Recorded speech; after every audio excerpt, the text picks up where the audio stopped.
L'épisode d'aujourd'hui, c'est une présentation de Toiture Globex. Toiture Globex, c'est des clients à moi chez NeoGraphics que j'apprécie beaucoup. Donc, je vous lis un message qu'ils ont pour vous.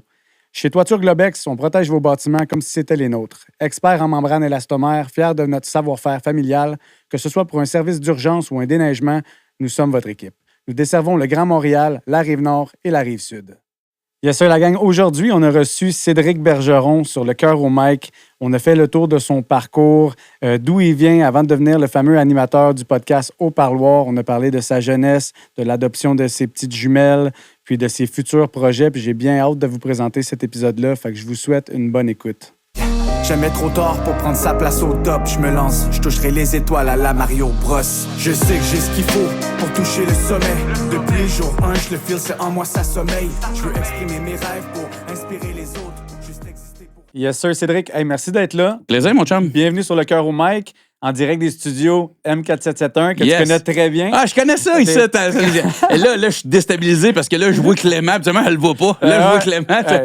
Alors, je suis bien content de te recevoir. Je savais que ça allait être familier pour toi. Écoute, aujourd'hui, il n'y a pas de ligne directrice. Moi, je te connais en tant qu'animateur du parloir. Yeah. Fait que j'ai écouté des épisodes que tu as participé, mais je voulais pas comme trop aller deep parce que je voulais le découvrir live on the spot. T'es un peu comme moi. T'aimes Exact. pas trop être préparé. Non, T'aimes c'est ça exact. découvrir ton J'aime le invité. naturel. Cool. Au début, il me faisait peur, le naturel. C'est stressant quand tu viens ici pour la première fois.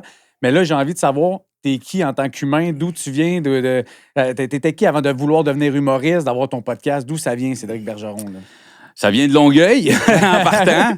Ça vient en fait, Ville-le-Moine, qui est vraiment, aujourd'hui, on appelle le vieux Longueuil le-Moine, qui est vraiment jumelé, là. Curé-Pourrier, Tachereau. Pour le monde qui sont un peu plus vieux, là, quand tu sors du pont Jacques-Cartier, tu t'en vas vers Longueuil, tu passes 2-3 overpass, puis à un moment donné, là, il est détruit, mais il y avait un gros motel qui s'appelait le motel Oscar, puis il y avait le bar de danseuse, le Doric. OK. Deux belles places, super clean, très, très classe. Et moi j'ai grandi dans ces ruelles-là. Dans J'ai ces grandi. ruelles-là, quand tu parles de ruelles en partant, c'est parce que t'étais un gars de parce qu'il y avait rue, une là. ruelle qui traversait toutes les rues, puis nous autres, Ouais. ben, tu sais, avec nos big wheels, on sautait les dos down en vélo. Fait que, tu sais, le Doric était là, les filles étaient là, on voyait les filles, on voyait bien des affaires, on était jeunes qu'on comprenait pas, tu sais. Puis, tu sais, je dis souvent que c'est un coin trash. Puis à un moment donné, je me souviens, parce que je n'avais parlé dans un podcast comme invité.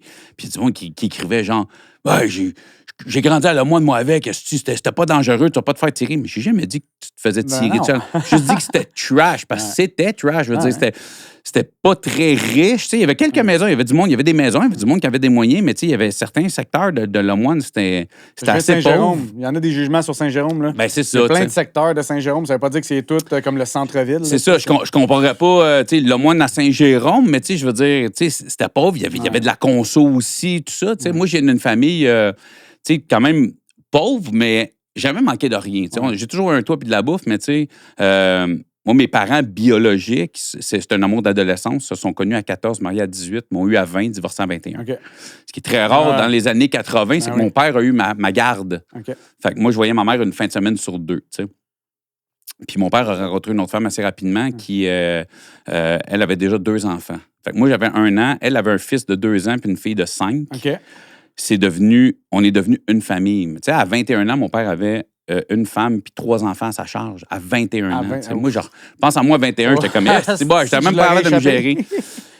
Puis c'est un homme pour qui j'ai énormément de respect. J'adore mon père, est un de mes meilleurs amis, mais il n'y a pas d'éducation. Ouais. Il n'a pas été à l'école. Il a lâché l'école jeune, puis qui n'est pas moi-même aussi. Puis tu sais, c'est pas une preuve que tu peux pas réussir dans la vie. Au contraire, mon père, il réussit bien. Un très bon travail. Il adore ce qu'il fait. Ouais. Mais tu sais, à l'époque, c'est ça, il n'y avait pas une grosse job payante, mais on n'a jamais manqué de rien. Tu sais. Puis je veux dire, mes parents, ben, c'est sûr, ils étaient jeunes, c'était des jeunes parents, mais ils aimaient encore s'amuser, faire le party. C'est l'essentiel, hein, de rien manquer, de juste avoir de l'amour à la c'est maison. ça, après ça. c'est l'essentiel. Puis, tu sais, je veux dire, mon frère et ma soeur étaient quand même très rock'n'roll. C'est sûr que j'ai emboîté le pas aussi. D'être tannant, tu veux dire? Comme... Ouais, tu sais, mais un peu différent. Je suis puis, je veux dire, je choquerais pas mon frère et ma soeur en disant ça. Ils le savent très bien. Là, tu parles, mettons, version secondaire. Toi au secondaire, plus ado. Oui, c'est ça. OK. Mais tu sais, je suis le moins pire des trois, OK. moi. Tu sais, je veux dire, moins tu sais, je veux dire, les mauvaises fréquentations, les Ouais. consommations, les petits actes criminels. Tu sais. Ouais.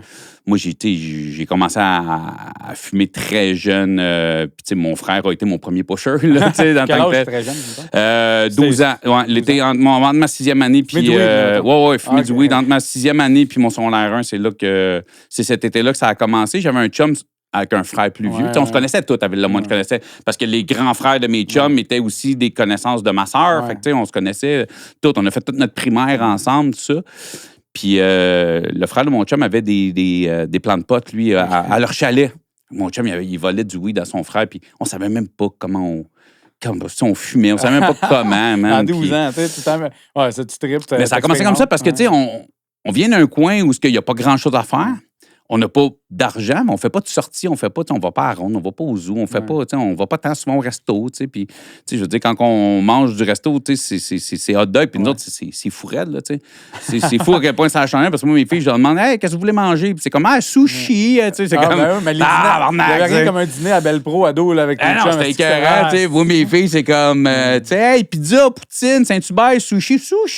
C'est comme, OK, 2 fois par semaine. Comme tabarnak. Hein, moi, j'étais Un peu plus content cher. d'avoir des hot dogs, mais tu sais, c'est correct aussi, là, tu sais. Je veux dire, c'est moi qui garde trop mes enfants aussi, mais en tout cas. Ben non, c'est correct. Si, mettons, tu viens d'une place où tu n'as pas. Tu sais, c'est pas tout le monde, on n'a pas tous eu la même enfance. Il y en a qui ont grandi dans Watt, il y en a qui l'ont eu plus difficile. C'est ça. Puis quand tu peux te le permettre de gâter tes proches, ça fait chier de compter ses cents tout le temps, puis de vivre paycheck to paycheck. Fait que quand tu peux gâter.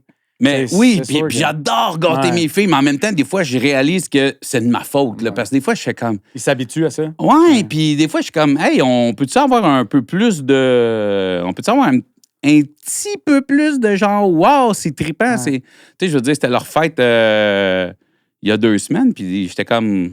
Tu sais, t'étais super contente d'avoir les cadeaux de tes amis, mais ils sont encore dans le sac, dans le coin de ta chambre, tu les as pas sortis. Mais c'est 100% de ma faute, là, parce que, tu sais, j'ai de la misère à aller faire l'épicerie avec mes filles, puis, je vais faire un détour Walmart, puis on passe pas par le département des jouets. Puis Mais c'est plus facile à dire qu'à faire. Là. Vous, en tant que parent, premièrement, on n'a jamais de manuel sur comment être un bon parent. On a tout le temps notre vision de comment on pense qu'on va être. Puis quand tu es dans la réalité, là, c'est pas pareil. C'est comme, tu sais, moi, je ferai jamais ça à mes enfants. Moi, je gâterai pas de même. T'es dedans. On succombe tous à des petits caprices, des petites faces cute, des petits.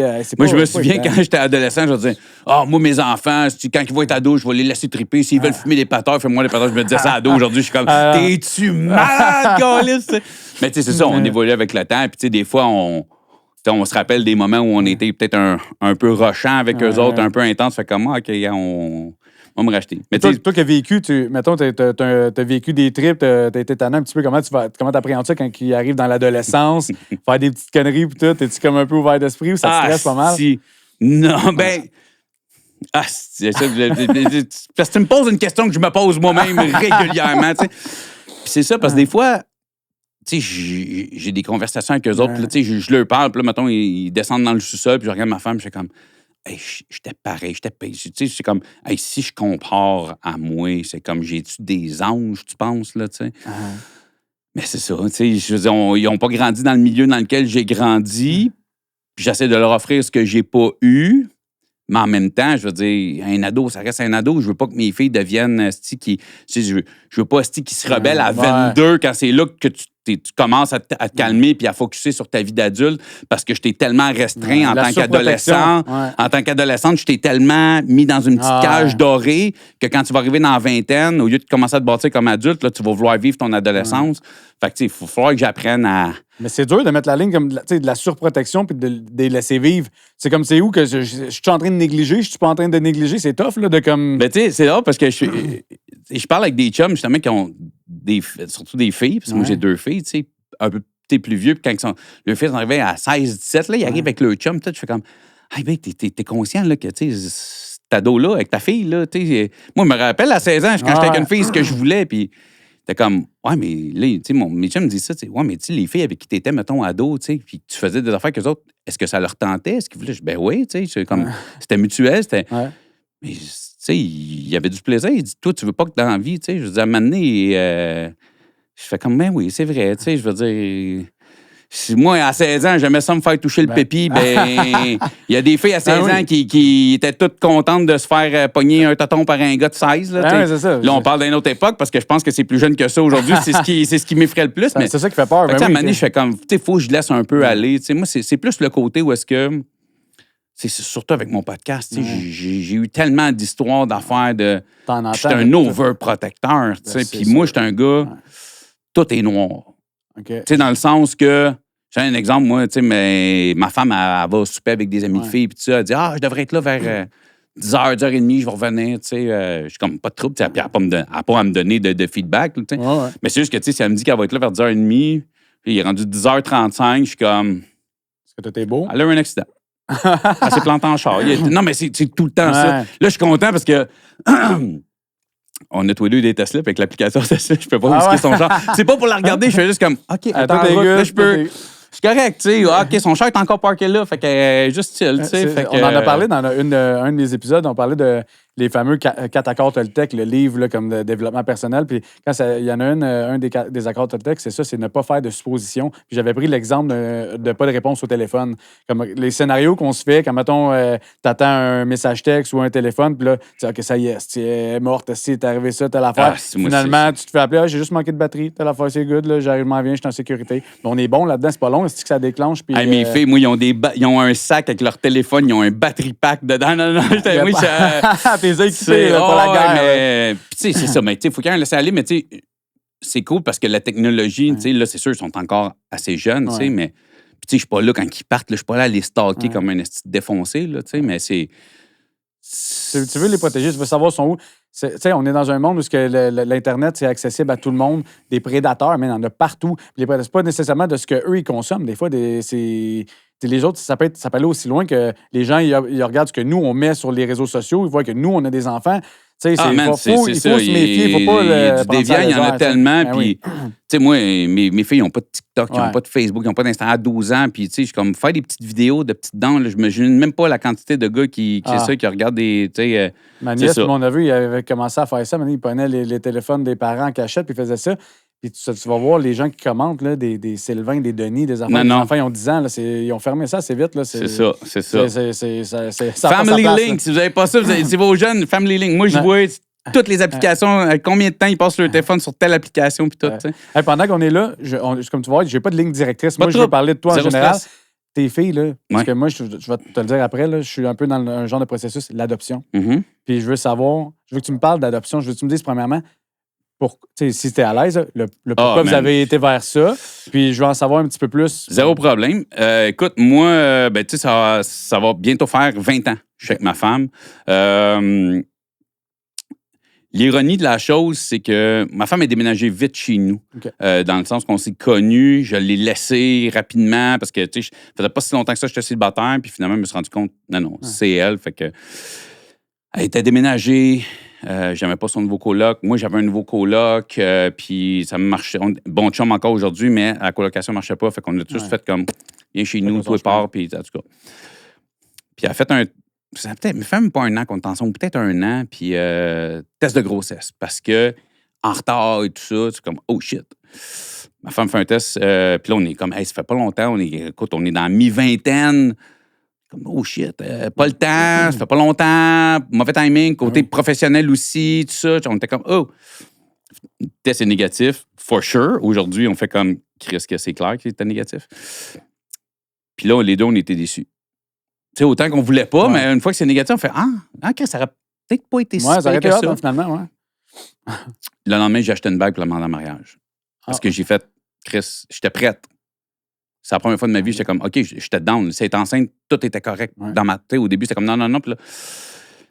Puis l'idée a vite germé de, Chris, on en veut. Finalement, fait que let's go, on essaie. Puis là, c'est ça. Là, ça marche pas. Fait que là, tu fais, Chris, on va peut-être faire des tests. Ça fait un an que ça marche pas, puis qu'on essaie, qu'on se protège plus, qu'on fait plus de pelules, puis de. Là, on fait un spermogramme, puis là, tu fais, oh. Il est pas fort, monsieur. ça vient de moi à la base. Mais naturellement, ça se peut. Mais le pourcentage de chance, mettons, là, je ne rentrerai pas dans les détails de combien de millions par millilitre, mais moi, ça se compte pas en millions, justement. Ça se compte en milliers, puis ça se compte en colis qu'on travaille pour la voirie. Là, Puis c'est une blague, là. J'ai rien aux gens de la voirie, là. Un peu. Fait que c'est ça. Puis là, on est à l'époque où est-ce que le gouvernement est sur le bord de payer. Puis fait que là, on se met en liste d'attente clinique de fertilité. On va en clinique de fertilité. Et en même temps, on s'était mis sur la liste d'adoption au Québec, qui était à l'époque 5 ans d'attente. 5 ans d'attente. Dans les Laurentides. C'est que c'est long quand tu as un projet que tu as hâte de vivre. Hein? Fait que c'est 5 ans d'attente, mais nous autres, on se dit, écoute, on rentre en clinique de fertilité, fait que tu as un processus clinique de fertilité, tu tombes enceinte, tu accouches, on adopte un, fait qu'on a un en clinique. Tu sais, nous autres, là, le pattern, il est ça. Clinique de fertilité.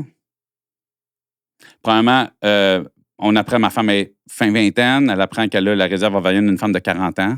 C'est, la réserve ovarienne. Ovarienne, ça veut dire que, comme, tu sais, dans le fond, son système reproducteur, au lieu d'avoir 27-28 ans, a plus 42-43. C'est l'âge qu'elle a aujourd'hui, mais il y a 15 ans, genre, tu sais.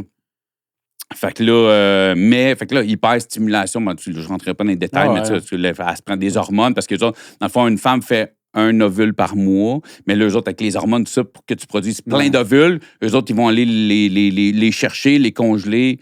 Ça ne jouait pas en votre faveur. Là, non, mais moi, il faut clair, puis là, ils font des embryons, puis tout ça. Parce qu'insémination, le pourcentage est trop faible avec moi, puis tout ça. Fait qu'en tout cas, tout le processus pour finalement, ça marche fuck all, et on arrive à avoir des embryons, mais ils ne collent pas dans ma femme. Là, on était rendu au processus de, OK, ben là, il faut faire des tests sur Vicky. Pourquoi est-ce que ça ne colle pas dans Vicky, tout ça?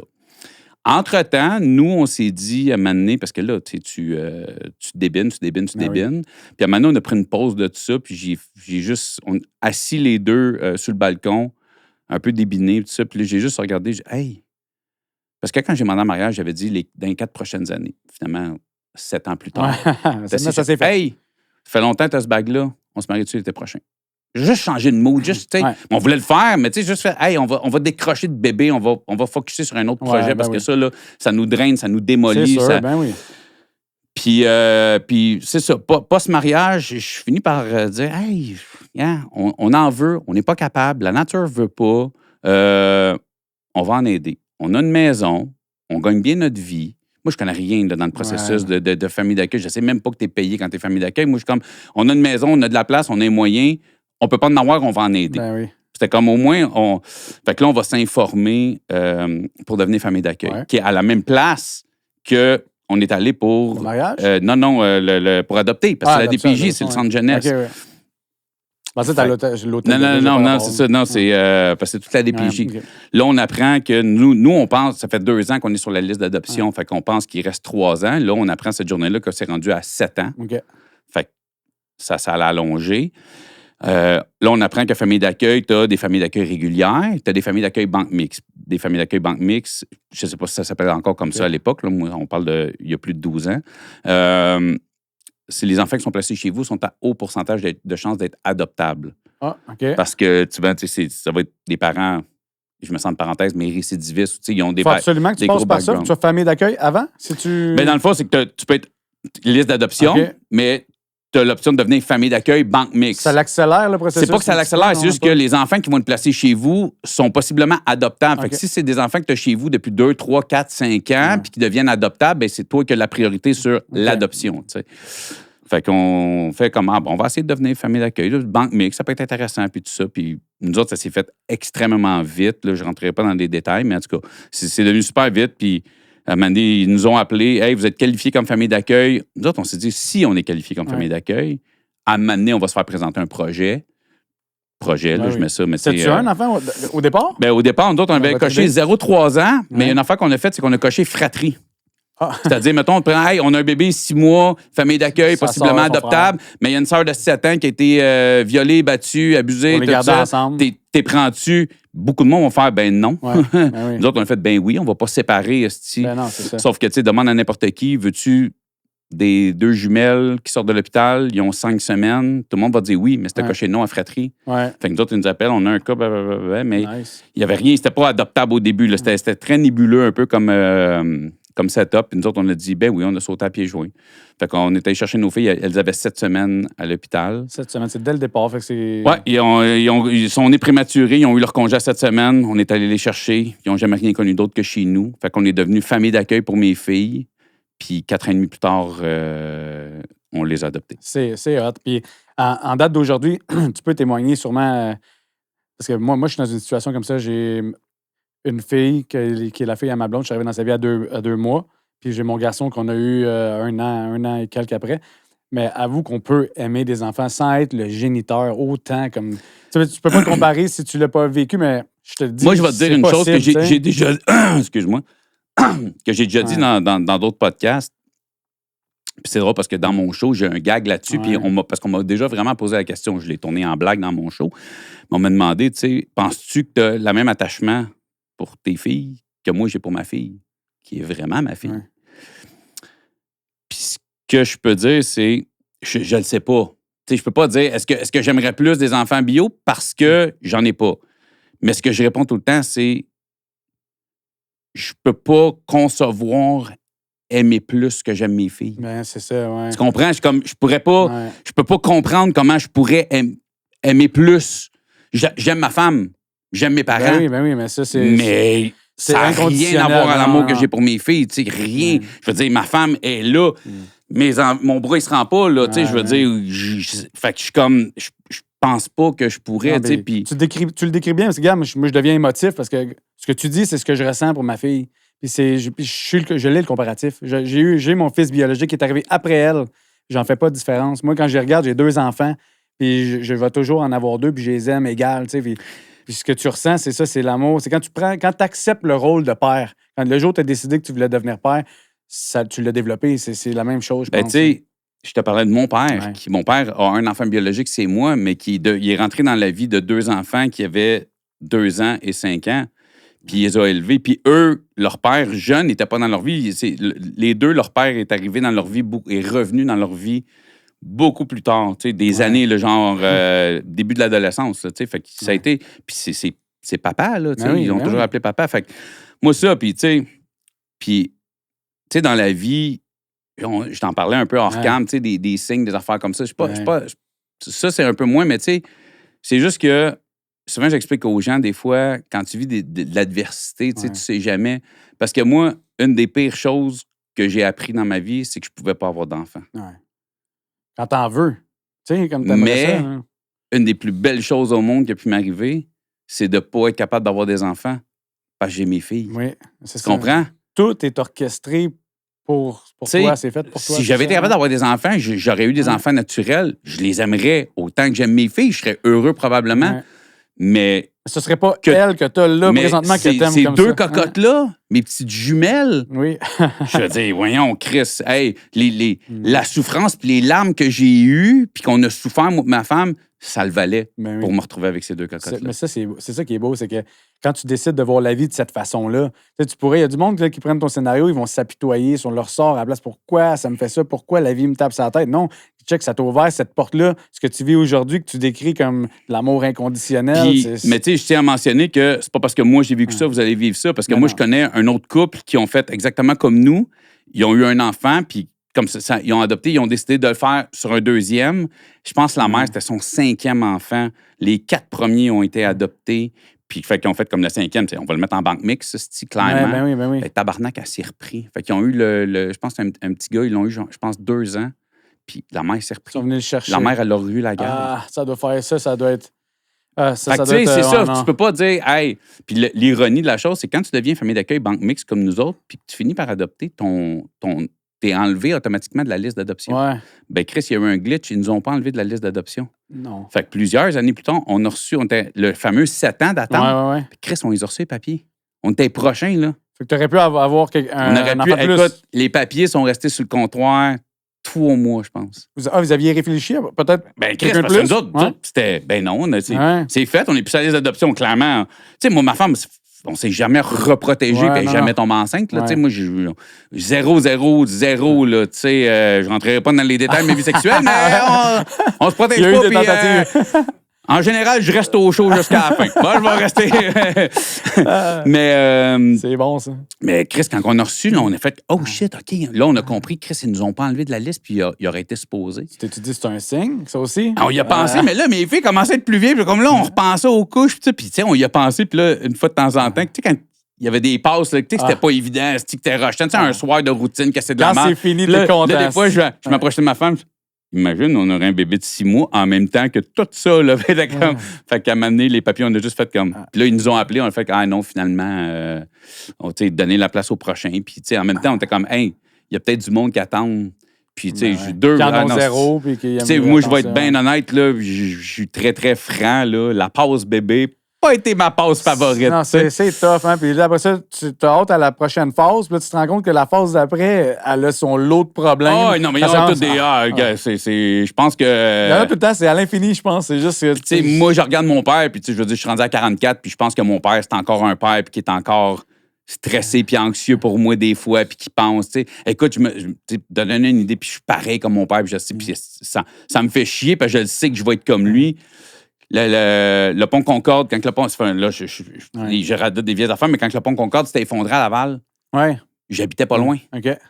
Mon père m'a appelé, là, lui, dans sa tête. J'habite pas loin, le pont. La première chose qu'il a faite, c'est de m'appeler pour être sûr que j'étais pas en dessous du pont Concorde. J'étais un adulte, là, tu sais, c'est comme... Mais il est encore dans... Puis Christ, tu sais... C'était quoi le pourcentage? Parce que j'habitais à 8 minutes du pont Concorde. Il y avait un employé, je travaillais chez Bourg-et-Martineau, puis il y avait un des employés quelqu'un m'a conté l'histoire là-bas qui est décédé. C'est quoi les chances? Tu passes à ce moment précis-là. Mais tu sais, de dire que mon père, moi, je vais être pareil, là. Si mes filles habitent à Saint-Jérôme, dans un de mes duplex, à début d'adulte, mettons, parce qu'ils vont au cégep, whatever, là, tu sais. Puis j'entends, fusillade à Saint-Jérôme, première chose, mon frère, c'est sûr, ça va être les appeler, même s'ils ont 22, là, tu sais. T'étais-tu dans... mais tu leur contes-tu des histoires à tes filles? M'a t'amené dans un autre univers, là. Tu sais quoi, tu dois leur conter des histoires, là, rendues à 11, 12 ans, tu sais, de ta jeunesse, ton temps tannant. T'as déjà fait du rap, ça a l'air aussi, hein? Oui, aussi. J'en fais moins, là, mais je fais du rap aussi. Okay. J'étais curieux de t'amener là, voir si tu vas en parler. Pas encore. Ben, tu sais, oui, en fait, il y a la dernière chanson que j'ai faite qui était reliée à une émission de télé. J'étais un gros gars de lowrider aussi, moi, des chars à suspension hydraulique, des vieux chars, tout ça. J'étais un gars de lowrider. Puis j'ai participé à une émission qui s'appelle Lowrider Montréal. Okay. Ça a tourné à Z-Télé pendant 6 ans. Ils le repassaient chaque année. Je pense l'année passée, je pense qu'ils l'ont passé pour la dernière fois. Puis j'avais décidé, j'allais commencer l'humour. Je commençais mes balbutiements en humour, puis la musique, c'était un peu derrière moi. Puis j'avais décidé de faire une chanson, puis ils sont venus, tu sais, en studio, l'équipe de tournage, puis c'est la dernière chanson. Puis ça, mes filles, je leur ai fait écouter cette chanson-là, parce que c'est pas trop... les paroles sont quand même assez... sinon, t'étais plus dans le gang-gang? J'ai toujours été... non, mais tu sais, j'ai toujours été rough. Tu sais, comme mes podcasts, mes filles, ils ont... Tu sais, des fois, je montre des extraits à ma femme, ils entendent un peu, mais tu sais, j'essaie de pas trop, tu sais... Ben, je veux pas trop les exposer à ça. J'ai une petite anxieuse aussi, puis tout ça. Fait que je veux pas trop, mais oui, ils savent que papa, il était tannant. Je leur parle de certains trucs justement pour leur dire que. Je leur dis, hey, non, je sais c'est quoi. Là, T'as-tu déjà fait du temps dans ta vie? Non, moi, j'ai jamais été sentencé. Okay. Je le dis souvent ironiquement, mais je suis chanceux puis je cours vite. Quand j'étais jeune, c'est vraiment, je me poussais puis je connaissais bien, très, très bien le golfe de Saint-Lambert parce que j'y habitais très proche. Fait que moi, souvent, c'était comme mon spot où je partais à courir dans le golfe parce que je savais où aller me cacher dans le golfe. Puis plus tard dans ma vie, ben, ça a été de la chance, du bon timing, parce que des enquêtes, tout ça, j'ai été... Jusqu'à quel âge, mauvaise fréquentation puis ces petits coups-là, mettons? Je te dirais que début vingtaine, j'ai décidé de m'éloigner de tout ça. Puis plus tard, j'ai remis les pieds là-dedans. Ouais. Puis c'est ça. Là, j'ai été très chanceux parce que disons que j'aurais pu partir un petit bout. T'as eu un wake-up call après un truc qui n'a pas fonctionné, mettons? En fait, c'est que j'ai décidé de donner un coup de main à quelqu'un temporairement, c'est un coup de main qui s'est échelonné, disons, plus longtemps que ce qui était prévu. C'est souvent ça. Puis c'est ça. Ça a donné que quand j'ai décidé que là, j'ai fait non, là, c'était un coup de main qui est en train de devenir trop long, puis c'est assez. Je t'ai donné un coup de main, je vais prendre du recul, puis je l'ai fait au bon moment, disons. Parce que ce qui s'est passé après, il y a eu, c'est ça. Lui, il est arrivé quelque chose? Ben, il y a eu, en tout cas, je ne veux pas trop rentrer dans les détails, là, mais c'est ça. Parce que c'est ça, j'aime mieux ça de ne pas trop nommer d'années, puis tout ça, mais... fait que c'est ça, j'ai été chanceux parce que c'est sûr que si j'avais continué... ça aurait mal tourné. Donc, il y a eu des bonnes enquêtes, il y a eu des grosses affaires, puis j'aurais pu... puis tu sais, c'est une belle leçon. Puis tu sais, honnêtement, je pense que quand je suis retourné, je suis même pas retourné pour une question financière. Je pense que je suis retourné pour un petit... Tu sais, le papa de famille, banlieusard, tranquille, blablabla, il se passe plus grand... Tu sais, Un petit thrill. Ah ouais, Puis c'est ça, ce petit thrill-là, je me suis vite rendu compte qu'il me manquait pas tant que ça, finalement. mais t'as dit papa de famille, ça veut dire que t'avais déjà tes filles?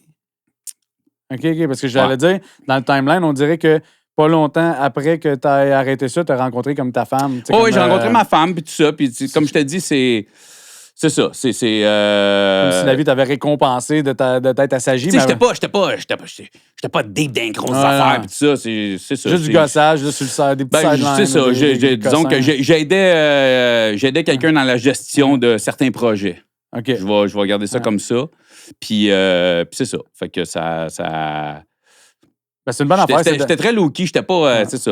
Aujourd'hui, c'est derrière toi. Puis ça fait partie de quitter aujourd'hui. C'est ça, on a toute notre histoire. Puis c'est ça qui est nice. Là, c'est correct. On veut pas rentrer dans les détails de ce que tu n'as pas envie de dire. Mais tu sais, check au parloir. C'est le projet, ça te permet de comme pas baigner dans l'univers, mais aux gens de partager ça, d'en inspirer d'autres. L'idée, t'es parti d'où, toi? En fait... mais tu sais, déjà, c'est un univers qui m'a toujours intéressé. Ouais. Tu sais, j'ai toujours écouté des documentaires là-dessus. Puis, tu sais, je veux dire, j'y ai baigné. Je veux dire, j'ai tellement d'amis, tellement de mon oncle, j'ai mis en parenthèse, tu sais. Fait que, tu sais, c'est un univers qui m'a toujours intéressé. C'est un univers que je connais. C'est un univers dans lequel j'ai grandi aussi. Tu sais, puis j'en connais encore aujourd'hui des gars qui sont dans ce game-là. Puis, tu sais, ça en reste pas moins des amis pour autant. Tu sais, tu gagnes ta vie comme tu gagnes ta vie. Puis, tu sais, je veux dire, chacun fait ses affaires comme il veut. Moi, je suis pas là pour juger.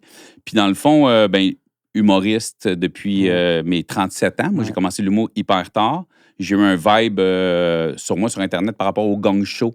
Je l'ai fait beaucoup, qui est un show humoristique qui est tourné au bordel, dans le fond. Le Gong Show, ça me dit, c'est pas le nom d'une chaîne YouTube aussi? Oui, c'est ça. JMC, le gars dans...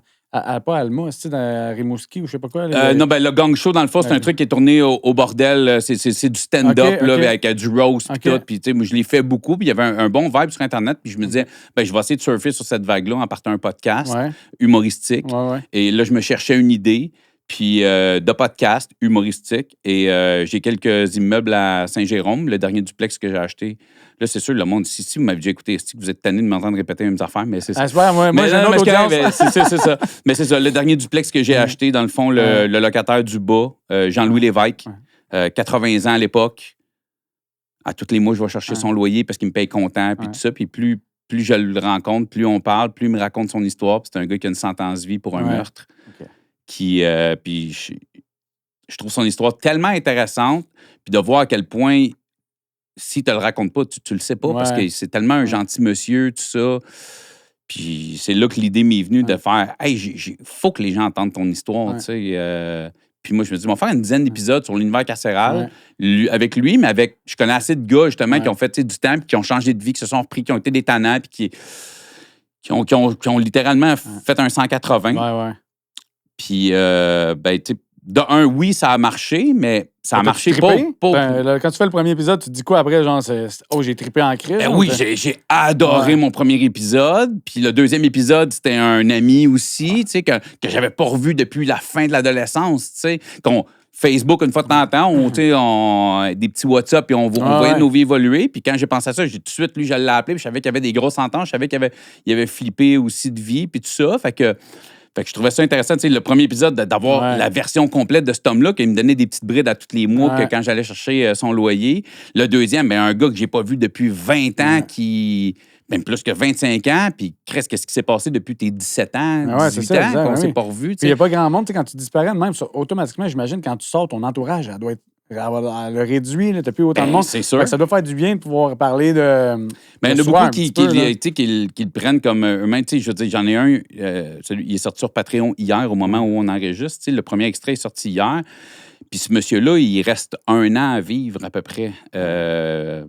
Puis comme venir ici, c'est comme écrire mon livre. Mais oui, parce que ça va. Fait que lui, il est juste venu, tu sais, fait que, tu sais, ça sert à ça. Mais c'est ça, en gros, j'ai trippé au début. Oui, ça a pogné dans le sens que, tu sais, j'ai eu mon premier épisode de fait 1000 visionnements après peut-être une semaine, ce qui est incroyable pour un premier épisode d'un nouveau podcast. Mais je veux dire, c'est pas financier, là, tu sais, je veux dire, c'est pas avec 1000 vues que tu fais fortune, là, on va se le dire tout de suite. Mais c'est je fais un épisode, un autre épisode, je sors, là, je commence à recevoir des messages de monde qui font « Hey, Ça, man, ça m'a inspiré. Hey, j'ai arrêté de consommer. Ou, C'est ça payant, ça. Hein? Hey, ça, man. Hey, ça m'a. Hey, ça. Hey. Là, le monde, OK, j'ai un impact. Oui. Puis j'aime ça. Puis les gens l'écoutent. Parce que faire un projet que personne n'écoute, à un moment donné, tu finis par faire, bon, ben Oui, c'est cool, mais Chris, ça m'a amené, ça me coûte 2500, 3000 piastres par mois, je vais arrêter ça. Là, oui, c'est ça. Moi, j'avais ma job qui me payait dans la vie, qui payait ma maison, mon char, mon épicerie. Je faisais de l'humour, j'arrivais à faire un peu d'argent d'humour, pas assez pour en vivre. Fait que je me suis dit, ben, avec ma job, je paye mes affaires de tous les jours. Avec l'argent que je fais en humour, ben, je vais payer le podcast. C'est ça. Fait que c'est pour ça que j'ai décidé de le continuer après 10 épisodes. Puis, ben, c'est là, les views ont augmenté. À quel moment tu as compris que ça devenait un projet d'envergure, le parloir? C'est quel le moment que tu as fait comme. Là, tu as catché que là, c'est devenu quelque chose d'autre. En fait, c'est qu'après 6 mois, je faisais OK, il me coûte plus rien. Ouais. Puis, c'était un petit side, tu sais. Ouais. Fait que j'étais comme, hey, j'ai ma job, je fais un peu d'argent en humour, je fais un peu d'argent avec mon podcast. Mais l'humour et le podcast, c'était pas assez. Ouais. Ça remplaçait pas mon salaire, tu sais. Fait mais j'étais comme, OK, c'est un projet qui peut-être que, tu sais, mais j'étais encore dans le peut-être que. Puis j'avais mon Patreon, puis à un moment donné, j'ai regardé ma femme, puis j'ai dit, hey, si un jour j'arrive à ce montant-là de Patreon, je lâche ma job. Mais en disant ça, Chris, ça arrivera jamais, ce chiffre-là, Patreon. Puis à un moment donné, ben, il a fallu que je fasse quelque chose parce que là, ma femme, elle me regardait et elle fait là, tu vas pas bien. Elle me connaît. Ouais. Tu vas pas bien. Là. T'en Puis faisais moi, je suis comme, trois en non, même mais temps. tu sais, humour. Fait que je fais des shows souvent. J'ai le podcast où je fais tout seul. Mon monteur venait de commencer un peu. Il faisait un peu d'extrait, mais j'en faisais encore beaucoup. J'ai une job 40 heures. J'ai des duplex à gérer, des locataires à gérer, puis j'étais un papa. Fait que tout ça en même temps, mais moi, là, je suis dans une toupie, là. Fait que je roule. Ouais. Moi, une toupie, là, tant qu'elle tourne, elle va tourner puis elle va tenir debout. J'avais une question qui était exactement ça. Comment tu as gardé l'équilibre dans tout ça? Ben moi, je pensais que je la gardais l'équilibre. Ouais. Puis ma femme a fait, non, t'es invivable, t'es insupportable, tu vas pas bien. Fait que je suis allé voir un médecin, puis tu sais, je parle au médecin, puis j'ai fait, écoute, je pense que je ne vais pas. Je dis, en ce moment, je pense que la seule chose sur laquelle je peux mettre un pause, c'est ma job 40 heures. Parce que là, puis écoute, il m'a fait un billet arrêt médical. Puis là, comme j'ai quelque chose qui s'est libéré, ben là, la toupie a ralenti, puis une toupie qui ralentit, ça fait quoi? Ça tombe. Oui. C'est ça qui est arrivé. Ouais. J'ai tombé. OK.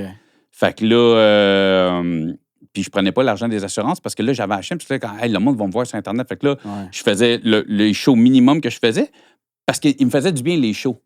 Aller voir du monde, moi, monter sur scène, là, j'aime ça. Moi, j'ai pas le trac dans la vie. Moi, j'aime ça, monter sur scène, faire rire le monde. Tu sais, pour moi, c'était le fun. T'as pas le trac? Pas tout? J'ai pas le trac. Ben, tu sais, j'ai pas le trac, tu sais, dans le sens où est-ce que, tu sais, c'est sûr que si, mettons, je ferais un gala juste pour rire. Mais, tu sais, moi, aller faire mon show, moi, je suis pas stressé de monter sur scène. C'est un skill, ça, c'est. Fait que, tu sais, des fois, je vais avoir, oui, tu sais, peut-être un stress, mais un bon stress. Souvent, c'est plus comme que j'ai hâte. Ça va être le fun. Je vais avoir du fun ici, t'asseoir, puis tout. Mais un track de je vais vomir avant de monter sur scène, jamais. Parce que moi, je suis comme, hey, dans le pire des cas, je calisse mon camp, le monde ne sera pas content. Je me rendrais pas malade avant de monter sur un show, je ferais pas ça. Sinon, ça te donnait plus de temps pour focus là-dessus un petit peu, veux mais pas. tu sais, oui, mais en même temps, quand j'ai planté solide. Là, je suis devenu une loque, là, tu sais. Mais en même temps, j'avais des podcasts d'avance. Ouais. Les extraits, c'était mon monteur qui les faisait. Fait que moi, je montais juste les épisodes, puis je les postais. Fait que oui, j'étais très actif sur les réseaux, j'avais de l'air actif, mais je l'étais pas tant que ça. Tu sais, un podcast, c'était 2 heures par semaine, là, même pas, là, tu sais, aussi. Fait que, tu sais, c'était quand même relax. Puis j'étais chanceux à cette époque-là, j'étais d'avance. Fait que j'ai été en arrêt pendant quasiment 3 mois, à peu près. Puis je devais recommencer un lundi matin à retourner à ma job parce que bon, je n'arrêtais pas ma job non plus. Puis le lundi, je commençais.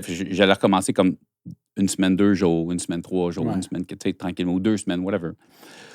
Puis le vendredi, avant que je recommence le lundi, t'as décidé. J'ai atteint le fameux chiffre que j'avais dit à ma femme. Si j'arrive un jour à temps de Patreon, je l'ai atteint, ce chiffre-là, le vendredi avant. J'ai ouvert mon Patreon, j'ai fait un refresh. Flush, là. Ah ouais? 0, tu sais, pas un, là. Ce que t'attendais. Flush. Ah ouais. C'est le seul signe. Ça, c'était le signe que j'ai fait. Fait que le lundi, puis je devais faire 2 semaines, 2 jours. Je tombais en vacances parce que mes vacances étaient déjà cédulées depuis longtemps. Je tombais en vacances. Fait que, ma femme m'a dit, gars, rentre, fais tes 2 semaines, 2 jours. Puis pendant tes vacances, on en reparlera. Pendant mes vacances, je voulais faire une demande de sans solde. 6 mois. Puis le lundi matin, je me suis habillé, pantalon polo, parce que je travaillais dans les bureaux à cette époque-là.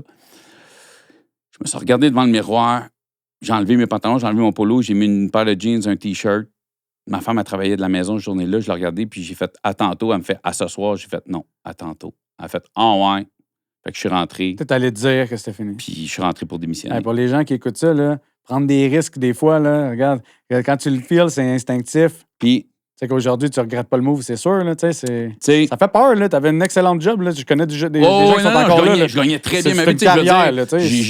J'avais des bébés, j'avais déjà 3 duplex. Je veux dire, je m'étais arrangé dans la vie, je gagnais bien. Puis ma femme gagne bien sa vie, moi, je gagnais bien ma vie aussi. Puis, tu sais, moi, on m'a dit souvent, tu sais, avoir comme un day job ou garder une option. Il y a beaucoup de monde, j'ai souvent entendu des artistes dire quand tu lâches, man, ça pète parce que tu n'as plus le choix. Puis Chris, c'est ça qui est arrivé. Mais pourtant, j'étais comme, il me semble que j'ai pas fait plus que ce que je faisais avant. Mais en même temps, même si tu fais pas plus, mais tu es tellement plus focus. T'as pas l'impression que t'en fais plus, mais t'es tellement juste plus focus sur ton truc que t'en fais plus, même sans le savoir. Automatiquement, t'as plus de rendement, plus de qualité, plus de... Puis l'ironie, c'est que j'ai passé genre 4 heures à job ce matin-là parce que CN, c'est gros. Puis les autres, ils étaient pas prêts. Fait que là, appelle les RH, prépare les papiers, c'est ça. Fait que moi, je me prenais un building, je parlais avec le monde. Hey, je m'en vais. Je faisais comme mon petit tour de bail à tout le monde. Puis ça finit, je pars, je rentre dans mon char, 4 heures plus tard. Je m'en retourne vers chez nous. Ça fait 5 minutes que je suis dans mon char. Je viens de quitter le CN, j'ai démissionné, je suis dans mon auto. Il y avait une personne avec qui je parlais sur Instagram, une compagnie. 5 minutes, je suis dans mon char en route. Il m'appelle, je réponds. Puis j'ai signé un contrat, mon premier gros contrat de commandite, 6 mois avec une compagnie. La journée que j'ai démissionné. C'est fou, hein? C'est fou, ça. Puis là, écoute, le fameux chiffre de Patreon que je voulais, en 2 mois, il a doublé. Suite à ma démission. Ça s'est réajusté parce qu'il y a j'ai eu un gros épisode qui a vraiment un peu changé la game, qui a vraiment donné une coche, qui est l'épisode 61, qui a vraiment level up mon following. L'épisode 61, Jean-François est mort. Je l'ai écouté. Qui est l'épisode qui a le plus de views à date, qui a vraiment été un tournant positif. Tu sais, je pense que sans cet épisode-là, je pense que je serais peut-être arrivé au même résultat. C'est juste que ça mais les extraits, ça a donné ça a donné le gaz au fond. Puis c'est à ce moment-là aussi, tu sais, avec mon monteur qui me faisait des meilleurs extraits. Fait que, tu sais, tout est arrivé avec ça. Puis, tu sais, mon monteur que j'ai, c'est un gros monteur dans le monde du podcast, Tommy Grenier, on le salue. Tu sais, je veux dire, sous-écoute, couple ouvert, sexe oral, c'est tout lui qui fait les extraits des gros podcasts. Grosse plug, Tommy. Mais lui, il m'a approché parce qu'il avait envie. Il m'a fait gratuitement au début, parce qu'il avait fait des extraits de moi au Gang Show, justement, que je te parlais, c'est lui qui fait aussi le Gang Show. Puis à un moment donné, il fait comme « Hey, je t'ai fait quelque chose avec ta toune. » Puis je trouvais que c'était plate un peu, puis j'avais juste mon logo puis la musique. Puis il m'a fait une espèce d'animation, tout. Puis « Ah, je te le donne si t'aimes ça. Tu sais, j'aime vraiment ton projet. » Puis à un moment donné, il m'a rapproché, fait comme... Parce qu'il fait beaucoup de trucs humoristiques. Fait qu'il fait comme, hey, ça me donnerait l'occasion de faire différents styles d'extraits avec ton podcast, puis tout ça. Fait qu'il m'a vraiment fait un gros deal de me faire des extraits. Puis éventuellement, quand c'est devenu assez rentable, j'ai pu le payer à sa juste valeur, puis me faire plus d'extraits, puis tout ça, tu sais. Les gens ne savent pas. Mais tu sais, le fait que le projet est intéressant, lui m'approche, les extraits font en sorte que les gens vont découvrir le podcast. Puis, fait que tu sais, ça a été tout. Ça s'est fait comme un peu tout seul, organiquement. Puis, mais tu sais, je pense que c'est ça. J'ai trouvé une niche, puis je pense qu'on le voit que je suis intéressé aux histoires. Il n'y a pas de jugement. Puis c'est de démontrer que peu importe ce que tu as pu faire ou ce que tu as pu être ou par où tu as passé, que tu as l'éducation que tu as, que tu viennes de la vie que tu veux, tu as toujours les possibilités de changer, de t'améliorer et de ne pas rester qui tu as été, puis pas parce que tu as fait quelque chose ou que ça te définit en tant que ça personne. te définit en tant que personne pour le restant de tes jours. Puis c'est bon, ce que tu fais en passant, je tiens à le souligner, là, parce que ça prend... T'es bon pour t'adapter parce que tu as plusieurs types de personnalités. Des fois, leur histoire est incroyable, mais tu sais, la personne que tu as devant toi, tu n'as pas nécessairement toujours, mettons, des affinités ou des affaires. Puis tu es bon pour t'adapter. Tu es caméléon avec tes invités parce que. Ben, tu sais, moi, j'étais un gars curieux dans la vie en partant, puis j'aime, j'aime ça, puis avec, c'est sûr, avec les années, je peux le compter en années, ça fait 2 ans et demi que le projet existe. Premièrement, je pense que je m'améliore en tant qu'intervieweur, mais en même temps, je ne suis pas un intervieweur parce que je ne fais pas d'interview, j'ai des discussions. Fait en tant que host de podcast, je pense que je m'améliore, mais c'est parce que les histoires des gens m'intéressent. Je trouve ça super intéressant. Puis oui, il y a des histoires qui peuvent se ressembler, mais il y a des lignes qui, oui, se ressemblent, mais chaque personne l'a vécu différemment, chaque personne le raconte différemment, chaque personne a sa vision, a son parcours. Fait que moi, je veux juste laisser la place aux gens. Puis, tu sais, t'as dit, je l'ai continué, tu sais, je t'ai dit oui, parce que oui, ça marchait. Oui, je recevais des messages de gens que ça aidait. Mais si tu savais à quel point, moi, ça m'a changé. Ça te faisait du bien. À bien. quel point, moi, il me fait du bien. Il me fait du bien sur plusieurs choses. Premièrement, moi, j'ai des idées noires, là, j'en ai eu, man, de fin de ma jeunesse, là, de jeunesse, je parle avant l'adolescence. Tu sais, pré-ado jusqu'à mi-vingtaine, là, ça a toujours été une option pour moi de C'est triste, hein, partir. C'est fou. Check ça aujourd'hui. Mais dans le sens que, tu sais, j'étais tellement pas bien à 19 ans, 18-19 ans, qu'à un moment donné, j'étais comme...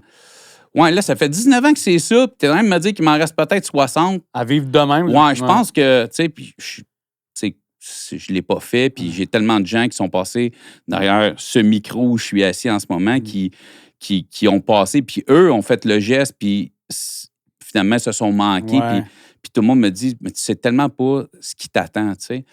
Mais parce que moi, j'étais comme, mais tout ce que je fais, tout le monde peut le faire. Tu comprends? Je veux dire, j'apporte rien. Puis là, j'ai l'impression que j'amène mon grain de sable un peu à la société. J'amène quelque chose.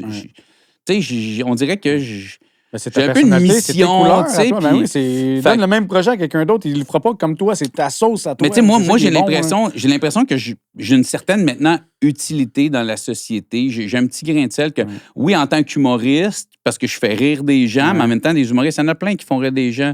Puis des podcasts, il y en a plein, mais j'ai l'impression que les gens qui viennent être plus que moi j'aille, parce que souvent, c'est moi qui reçois les « Hey, merci pour ce que tu fais, merci ». Mais c'est comme une séance de psy, genre. C'est libérateur pour eux. Toi, c'est gratifiant pour toi. Puis écoute, si tu savais, tu sais, j'en ai-tu été un gars qui jugeait le monde, là? Ça doit. Par l'apparence, par-ci, par ça. On l'a tout fait. Puis, man, moi, ça m'a été des œillères. Mon gars teint, man. Les œillères, ils ont fait 180, ils sont en arrière de ma tête. Tu croises tout le monde, tu connais pas le combat. Tout le monde a ses combats. Et des fois, c'est vrai qu'on juge. On l'a tout fait. Moi, ça m'a tellement fait évoluer en tant qu'humain. Au niveau sentimental, tu sais, du sens où je ne vais plus jamais... Je juge pas un itinérant. Moi, je juge plus la personne pour ce qu'elle a de l'air. Peu importe la situation, peu importe le char qu'elle roule. Ça m'a beaucoup fait évoluer. Fait que, tu sais, le fait d'avoir le feeling d'apporter quelque chose, d'avoir des gens qui m'écrivent, dire ton projet fait ça à moi dans ma vie. Fait que d'avoir un impact sur la vie des gens, moi, je constate que c'est mes invités qui ont un impact. Moi, je suis juste c'est un échange. Je t'ai ouvert une porte, je suis une plateforme, je t'offre un micro. Fait que je me sens pas spécial, contrairement à mes invités, mais je me dis que le fait que je leur offre cette place-là puis que toi, ça t'a aidé. Parce que moi, j'aide personne. C'est pas monétaire, ce bien-là. Mais c'est plus payant, on dirait, comme en tant qu'humain que monétairement. Tu arrives sur le point monétaire, puis moi, je suis super transparent. Je peux le dire aujourd'hui, je vis de mon podcast. Mon podcast est assez gros, j'arrive à en vivre. Je ferais plus d'humour, je veux dire, je gagne bien ma vie avec mon podcast. Mais si mon podcast était resté au stade où il ne me coûte rien, puis je ne fais pas d'argent avec, je l'aurais continué pareil. C'est juste que j'aurais gardé ma job au CN ou éventuellement, si l'humour aurait plus décollé, whatever. Mais tu sais, je l'aurais gardé pareil. J'aurais peut-être pas gardé aussi longtemps s'il aurait continué de me coûter de l'argent parce qu'à un moment donné, j'aurais bien fait oui, c'est cool, mais faut pas que je me brûle non plus à travailler pour un projet qui, tu sais, à un moment donné, je l'aurais fait. Puis c'est comme cool, c'est un beau projet, ça a aidé des gens, mais je peux plus à m'amener le continuer. Fait que oui, le côté financier est le fun parce que je peux me permettre de faire quelque chose de professionnel avec une bonne équipe. Mais si je ne pouvais pas en vivre, je l'aurais continué parce que justement, le fait d'apporter quelque chose un peu à la société, de l'impact qu'il y a dans la vie des gens puis l'impact qu'il y a sur moi était plus important que l'aspect financier. C'est juste un bonus de pouvoir. Quand tu es drivé par les bonnes raisons, là, de même, c'est ça qui fait que ça finit par avoir du succès. Si tu pars un projet en disant j'ai hâte, ça paye, je veux que ça paye, automatiquement, on dirait que ça va aller moins vite. Je sais pas, quand tu le fais pour les bonnes raisons, c'est comme la récompense que tu as eue pour le faire pour l'impact positif que tu avais. Puis aujourd'hui, tu es récompensé pour ça. C'est sûr que tu as dû faire des choix. Lâcher le CN, c'est pas la majorité des gens que je connais, ils ne lâcheraient pas ça le même matin. Là. Ça leur prend une hostie de bonne raison pour partir de là. Ils sont bien. Puis tu vois, ça fait plus qu'un an. Puis j'ai eu une grosse conversation. Puis savoir s'entourer, là, ça fait longtemps que je suis avec ma femme. Puis oui, elle gagne bien sa vie. Mais quand on a parlé que j'allais lâcher ma job, moi, j'ai dit, ça va être 2-3 ans. Peut-être dans 2-3 ans, moi, il faut que je me retrouve un autre job. Là, parce que, je veux dire, je roule pas assez en humour. Puis le podcast, c'est plus assez pour vivre.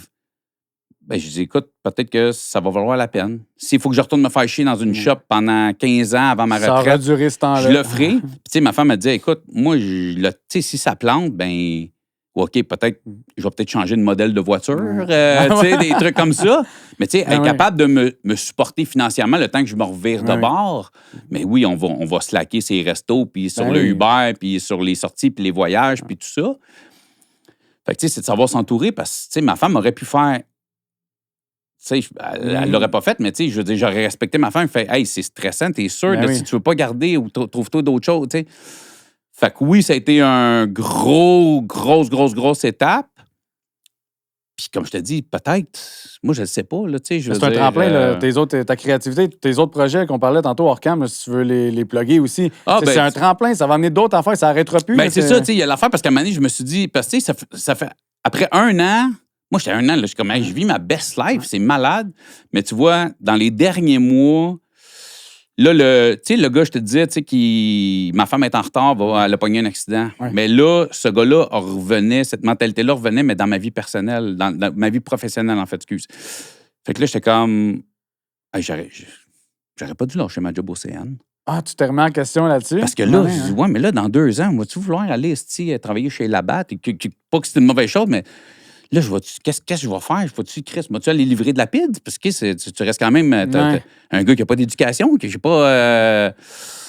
Je vais faire quoi, là? Ça va planter, là. Tu comprends? Là, j'étais revenu dans ce mindset-là, puis je suis comme, attends, là, tu gagnes super bien ta vie, tu es heureux, tu fais quelque chose que tu aimes, mais j'ai eu de la. Là, tu sais, là, j'avais ce book-là en tête, là, dernièrement, il a fallu beaucoup que je me parle, puis en même temps, là, justement, je suis sur d'autres projets. Je lance un projet aussi. Je travaille en ce moment, il n'est pas encore lancé, mais on travaille depuis des mois sur un projet, finalement, web humoristique, 2 ans et demi plus tard, que à la base, c'est ce que je voulais. Jamais trop tard. Ça.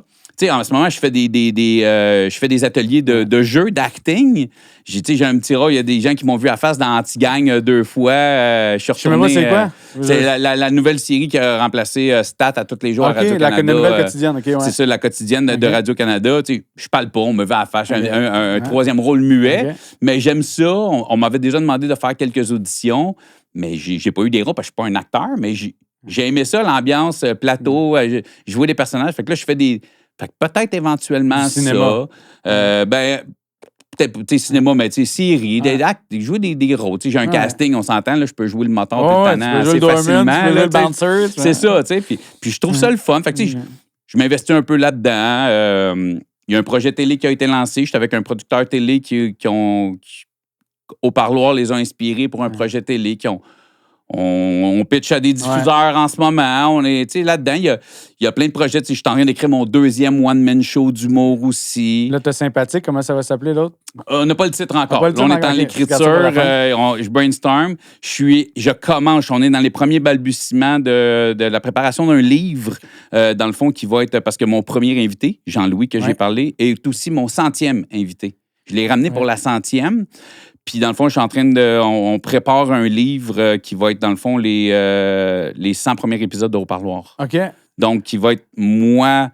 je vais en faire un résumé dans un livre de chacun des épisodes, mais aussi ma vision ma version, mon côté, c'est quel impact a eu pour moi cet épisode-là, de ce que je me souviens de mon souvenir. Tu sais, dans le fond, c'est l'impact que ça a eu, ma vision, mon interprétation de, tu sais, fait que comme un wrap-up, tu sais, fait qu'il peut être autant le fun pour le monde de faire comme je l'ai pas vu cet épisode-là. Tu sais, ils ont comme un résumé un peu de ce que moi, puis de faire ça me dit rien. Peut-être retourner voir un épisode ou tout ça. Ça donne un autre côté de la médaille aussi, comme plus sur comment tu t'es senti. Ben, c'est ça, parce que oui, tu écoutes le podcast, mais tu sais pas, moi, tu sais, que dans tout ce processus-là de 1 à 100 qui a été, c'est 2 ans dans le fond, là, tu sais. Fait que les 2 premières années du podcast, fait que je vais repasser. Est-ce que chaque épisode, peut-être pas, mais tu sais, parce qu'à un moment donné, je veux pas faire un petit Il y en a toujours qui ont un petit peu plus d'impact, c'est comme n'importe qui. Il y a peut-être un épisode qui va avoir 3 pages, il y a peut-être un épisode qui va avoir 4 lignes. Oui, parce que tu en as plus à dire. Tantôt, je te ramène juste tantôt, tu as dit, ça a pris 6 mois avant que ça décolle le podcast. Puis 6 mois, ça t'a amené à peu près à quel épisode? Ben écoute, t'en sortais-tu déjà un par semaine dès le 6 départ? fois 4. OK, t'étais déjà un par semaine dès le départ. Moi, dans le fond, parce que moi, j'ai fait l'erreur, si je peux dire, je le mets en parenthèse, j'avais pas d'épisode en banque. Là. Quand j'ai sorti ça très vite, puis ce qui a fait que mon premier épisode qui durait 2 heures avec Jean-Louis, moi, je l'ai coupé en 2. En 2 parties. J'ai fait 1 de 2 et 2 de 2. OK. Erreur de débutant, parce que j'avais 2 ou 3 épisodes de tournée, puis j'ai décidé de sortir. Puis là, j'étais comme, se passer. Puis vu que le premier épisode durait vraiment longtemps, j'ai fait ça. Puis tu vois, à peu près, là, il faudrait que je regarde mes chiffres, mais mettons qu'il y a 150 000 personnes qui ont écouté l'épisode 1, qui est le début de l'histoire de Jean-Louis. Puis il y a 75 000 personnes qui ont écouté l'épisode 2. OK, ouais. Parce que le monde n'a pas fait le lien, tu sais. Fait que ça, j'avais pas fait ça parce que dans ma tête, je voulais faire des épisodes de 1 heure. Puis, tu sais, aujourd'hui, j'en ai qui durent 1h15, j'en ai qui durent 2h30. Ah, c'est ça. Fait que, tu sais, il n'y a pas de ligne. Fait que moi, ce que je faisais au début, puis j'ai ouvert mon Patreon tout de suite en partant. Puis, dans le fond, je sortais un épisode par semaine sur Patreon, puis 1 ou 2 semaines sur YouTube. OK, c'est ça. Moi, je suis à ce tempo-là, en ce moment. C'est ça. 1 ou 2 semaines. Mais le temps d'avoir 6 semaines entre YouTube et Patreon. Okay. Fait qu'à partir du moment où j'ai eu 6 semaines de décalage entre YouTube et Patreon, qui est encore ça aujourd'hui, ben là, je me suis mis. Fait que c'était... À chaque semaine, c'était YouTube, Patreon, Patreon. Fait qu'encore aujourd'hui, j'ai le même pattern depuis le début. Ça donne une belle valeur, 6 épisodes d'avance sur le Patreon. Tu sais, Et sans publicité. Ah, c'est ça. Ça, c'est un layer de plus aussi. Fait parce que tu veux monétiser un YouTube, t'as pas le choix. Là, c'est ça, mon YouTube est monétisé. Puis il y a souvent du monde qui mettent dans les commentaires, genre, tu sais, il y a trop de pubs. Puis je suis comme, tu sais, t'as 2 options. De 1, tu peux soit t'abonner au Patreon. En fait, t'as 3 options. De 1, tu peux t'abonner au Patreon. De 2, tu peux payer YouTube Premium. De 3, tu peux écouter d'autres choses. Oui, c'est ça. Ben oui, c'est ça. C'est plate. À un moment donné, les gens font, les gens qui chialent là-dessus, puis je comprends que ça peut être chiant, mais tu sais, il y a un épisode de 2h30, il y a 10 pubs. Si tu écoutes un film de 2 heures à TVA, tu sais, moi, il y a une pub qui dure 30 secondes, 1 minute. Quand tu écoutes des émissions, c'est 8 minutes de pub dans un épisode d'une demi-heure. Je veux dire, tu as 22 minutes de télé pour 8 minutes de pub. Si tu fais le shift, tu sais, puis à un moment donné, je dis au monde, tu sais, Belle, tu as un décodeur, c'est sûr, tu le payes pas, l'épisode. Tu l'écoutes gratuitement. Un bon auditeur. Fait que si t'es pas content, je veux dire, il y a des millions de vidéos sur YouTube. Faut comprendre le travail que tu mets derrière aussi. T'sais. C'est de la job. Là, on réserve des journées. Tu viens ici, tu jases avec le monde, tu prends ton temps. Des fois, c'est drainant. T'as 2h30, 3 heures ou un épisode. Moi, j'ai déjà fait 2 fois 3 épisodes. À la fin de la journée, je suis toasté. Hein. Je suis brûlé raide. Là. Ben, ça c'est beaucoup de... Tu sais, le monde... Tu sais, il y en a qui disent, il dit, il en vit, puis il en vit bien. Oui, mais... les milliers de dollars que j'ai investis au début de ce projet-là. Fait que parce que j'en vis bien, il faudrait que j'arrête de monétiser mon YouTube. Mettons, est-ce que si je démonétise mon YouTube, est-ce que je peux encore en vivre? Oui. Mais qu'est-ce qui me dit que dans 3 mois, le 3 quarts de mes Patreons, ils ne se désabonnent pas pour extraire. Je veux dire, tout coûte cher dans la vie. Mon Patreon, il n'est pas super cher, mais je veux dire, si tu es à la scène, ben, ça fait partie des premières affaires que tu vas couper. Un Patreon, tu sais. Pas un contrat à vie là, que tu l'as fait signer. Fait oui, je continue ça. Oui, il y a de la pub en audio. Oui, il y a de la pub. Puis oui, il y a de la pub que moi je fais, mais je veux dire, si je mets pas de publicité nulle part, tu sais, le monde, à un moment donné, il faut qu'ils comprennent qu'on est dans les studios de la machine 4771. Des beaux studios, mais tu sais, la qualité sonore est bonne, la qualité vidéo est bonne, l'éclairage est écœurant. Pas gratis, là. On a 2 gars ici là, qui sont là, qui préparent le décor. Et on a un monteur de profession, un gars de son, c'est sa job. Il veut dire, il a 30 ans d'expérience là-dedans. Il n'est pas gratis, ce gars-là. Fait que, tu sais, c'est ça que les gens, à un moment donné, il faut qu'ils se disent, oui, il y en a des affaires. Il y en a qui se filment avec un téléphone puis qui font des affaires puis ça ne leur coûte rien faire le truc. Sois aisé en esti pour pouvoir rouler ce train de vie-là si tu n'as pas de commanditaire, de support et pas d'audience. À la limite, la majorité des gens vont fermer les livres, vont dire, gars, ça n'a pas de sens là, que ça me coûte ça par mois, parce qu'on va se dire, c'est pas donné. Moi, là. à un moment donné, j'ai été invité, puis je ne vais pas name drop le podcast, mais j'ai été invité dans un podcast. La personne, il y a des bons chiffres, le podcast, puis je parle un peu de ça, de financement, eux autres, comment est-ce qu'ils arrivent, puis eux autres, là, ils veulent pas de commanditaire, rien, ils font ça, puis c'est bien correct. Mais la personne, il fait partie d'une famille, il est multimillionnaire, le gars. Fait que lui, là, 4000 $, de podcast par mois. Des pinottes pour quelqu'un. Je veux dire, il doit mettre ça dans sa compagnie, puis c'est des pertes de compagnie qui ne paiera pas d'impôts, tu comprends? Fait que lui, il s'en fout rendu là. Tu sais, moi, maintenant, je fais comme, ben, on n'a pas le choix de faire ça. Puis, tu sais, c'est la quantité de gens qui chialent pour ça. Tu sais, je pense que les gens, ils comprennent à un moment donné. Faut pas le prendre personnel, parce qu'il va tout en avoir du monde qui vont chialer, puis la réalité, on peut pas survivre. Puis, tu sais, oui, les chiffres sont bons, mais, je veux dire, il y a le studio, il y a mon adjointe, il y a mon... Tu sais, t'es rendu que t'as besoin d'un adjoint. T'avais pas d'adjointe au début? Oui, j'avais pas d'adjointe au début. J'avais pas 15 personnes par jour qui m'écrivaient pour venir au podcast. Ben oui. S'il fallait que je fasse moi-même le following, oui, je pourrais tout faire moi-même. Mais je ferais que ça, et ça serait 50-60 heures semaine si je faisais tout moi-même, puis je pourrais plus faire rien d'autre. Pas que je n'aime pas le podcast, mais tu sais... Une famille, aussi. Puis moi, je veux dire, l'humour est mon dada, j'aime ça, c'est ma passion, mais je veux dire, il faut que je me rende faire des shows, il faut que j'y aille, il faut que j'écrive, il faut que je passe du temps devant mon ordinateur, je veux dire... en date d'aujourd'hui, les élèves là-dedans, tu peux pas en date d'aujourd'hui? Je veux dire que tu as une structure, tu as délégué, une adjointe, tout ça. Bien, 100%. Puis, tu sais, je veux dire, je suis un gars de ma génération qui s'est jamais vraiment beaucoup intéressé à l'informatique. Ouais.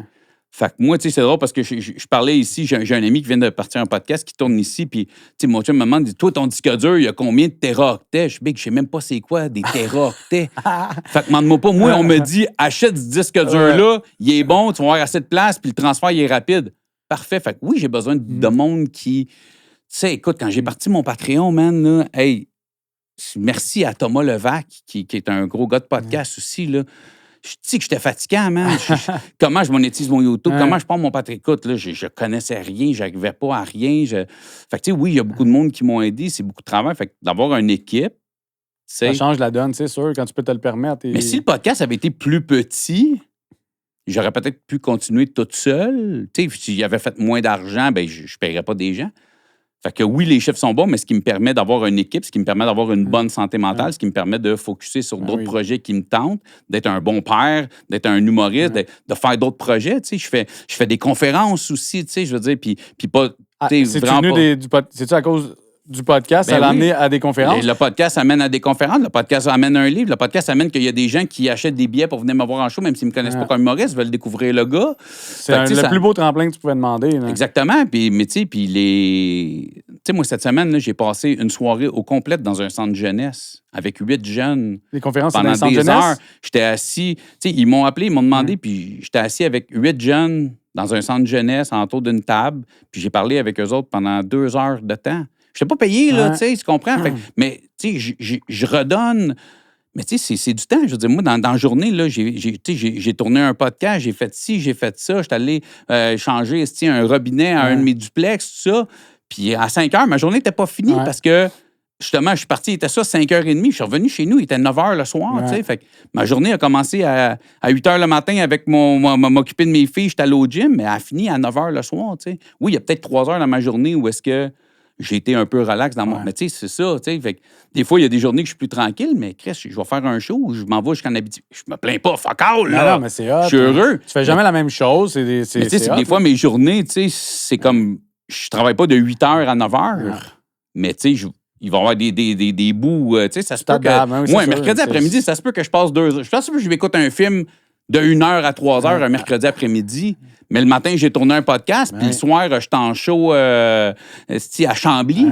Fait que, tu sais, quand tu calcules, tu sais, c'est 40 heures semaine. Et de l'immobilier, t'en as quelques blocs à Moi, j'ai une couple de duplex à Saint-Jérôme. Okay. Tu sais, là, je suis chanceux, ça roule. En ce moment, là, je suis pas en mode réno, là. J'ai des locataires, ça fait longtemps qu'ils sont là. Ça, quand ça va bien, ça va bien. Quand il y a des bad luck, il y a ça. des bad luck. Il y a tout le temps 2 côtés à la médaille. Là. Ça, c'est hot. Quand les projets fonctionnent, si t'es déjà implanté dans l'immobilier, tu le sais où aller investir quand ça va bien, là, tu sais, je veux dire. Ben, c'est ça. Puis, tu sais, en ce moment, j'essaie de mettre mes cartes un peu partout parce que, comme je te disais, tu sais, retourner dans une shop, ça me tente pas. Fait que, tu sais, comme. Je pense pas que ça ne tourne jamais, moi. Ben non, mais tu sais, en même temps, on sait jamais. Puis, ben, tu sais, comme, tu sais, acter, je pense pas que je vais devenir un acteur, mais tu sais, ces petites gigs-là, je trouve ça le fun. Ça fait c'est un revenu de plus qui, éventuellement, si le projet télé fonctionne, c'est un petit truc. Si le projet web humoristique, ben, tu sais, c'est un truc, il n'y aura sûrement pas la visibilité puis le succès peut-être de haut-parloir, mais en même temps, tu vois, haut-parloir, je peux pas l'amener sur scène. Je l'ai déjà essayé en live. Ça marche pas. Puis je comprends, mais tu sais... c'est personnel, hein, Mais, tu sais, un projet comme, mettons, un projet humoristique, là, je peux l'amener sur scène devant un public parce que ça peut devenir... billets, tout, c'est ça. Fait que, tu sais, j'essaie, tu sais, un livre, tu sais, fait que j'essaie de, tu sais, at large, tu sais, je commence même peut-être à penser produire d'autres podcasts, tu sais, avec le studio ici, c'est des trucs que j'ai parlé parce que ma compagnie, c'est une maison de production qui produit mon podcast, qui produisent mon show d'humour. Mais ils produisent ce que je produis, mais ma compagnie produit mes shows, produit le podcast, va produire le deuxième podcast, va produire la production de mon... Comme devenir un genre de label de podcast, moi, je produis déjà mes propres trucs. Fait que peut-être éventuellement, tu sais, si quelqu'un a une idée, il m'en parle, je fais comme, hey, c'est fucking intéressant, tu sais, peut-être que, mais. Ben, tu sais pas où ça va t'amener, mais une chose sûre, c'est que ça a été un petit beau tremplin. Là. Ça t'ouvre des portes tout le temps. Puis ton projet humoristique, qui est à la base ce que tu aurais aimé faire dès le départ, sûrement, si tu avais. Ben, il y a rien qui arrive pour rien. Là, mais... Puis, tu sais, l'accident de parcours, c'est le plus bel accident de parcours parce que, tu sais, faire un podcast humoristique, probablement, il y en a. Il en manque pas au Québec. Puis, sont bien faits. Puis, tu vois, c'est la raison pour laquelle je ne l'ai pas fait, c'est que le but de partir un podcast humoristique, c'est arrivé en même temps, puis je le name drop souvent. Puis en ce moment, son podcast est sur pause. Puis je sais qu'il y a des trucs qui s'en viennent, mais il y a eu un podcast qui est parti, ça s'appelle le podcast des personnages. Les 2 premières années que ce podcast-là a sorti, il a gagné Olivier de l'année comme podcast de l'année, tu sais. Puis moi, je l'ai fait aussi comme invité, c'était incroyable, j'ai adoré, puis l'idée est tellement bonne. Fait que là, c'est ça, je me disais, si je pars un podcast humoristique, il faut que j'aille un esti de bonne idée, il faut que je trouve quelque chose. Fait que c'est pour ça que j'ai pas parti quelque chose rapidement, parce que là, j'étais comme, OK, faut que je level up. Faut pas que j'aie un humoriste qui reçoit des humoristes. Faut que j'arrive avec un concept. Puis c'est là que Jean-Louis est arrivé dans ma vie, puis j'ai fait, OK, ben, je suis dans le mindset de je vais partir quelque chose, mais le côté humoristique est pas là. Puis là, tu vois. Puis la preuve, c'est que ça fait des mois qu'on brainstorm sur quelque chose. On a déjà tourné un épisode, puis on n'a pas aimé. Fait qu'on dit, OK, on change on regarde le nom. Il y a des trucs qu'on a gardés de ce premier épisode-là. Tu peux peaufiner, rien que t'empêche, c'est ça. Mais en le regardant, on dit, OK, on est allé... Non, c'était pas assez de nous autres. On essayait trop de faire comme trop d'affaires. Fait que là, on fait, non, il faut ramener ça un peu plus basic, tu sais. Mais c'est ça, t'essaies des trucs. Tu sais, je suis dans un mood où justement, j'essaie de me diversifier. J'essaie de placer mes cartes pour justement pas retourner dans une shop, mais en même temps, faire des trucs qui me tentent, tu sais. C'est important. Si ce projet-là fonctionne pas, je fais comme, ben, je vais l'avoir essayé. Puis le stand-up, ça a été ça. Moi, à 12 ans, dans mon feuillet de finissant de 6e année, c'est ce qui était écrit, je veux devenir humoriste. Puis à 37 ans, j'ai fait mon premier show, tu comprends, tu sais? Fait que ce rêve de petit cul-là que j'ai caressé, j'en ai parlé. Hey, ma femme, là, ça faisait 15 ans que j'y en parlais, là, tu sais. Depuis que je l'ai rencontré, j'ai toujours dit, hey, moi, j'ai toujours voulu faire ça. C'est un rêve de petit cul, c'est un rêve de petit cul, c'est un rêve de petit cul, tu sais. Puis à 37 ans, mais le premier show que j'ai fait, là, ça aurait pu être le seul. Ben oui, mais je voulais juste faire... Moi, Je l'ai essayé. Puis finalement, ça a amené à tellement de choses. Puis tu vois, ce projet-là, je fais comme, peut-être qu'il ne marchera pas, mais je vais l'avoir essayé. Ben oui. Au parloir, il aurait pu pas marcher, mais je l'ai essayé. Ben oui. Comment tu peux savoir que quelque chose va avoir du succès?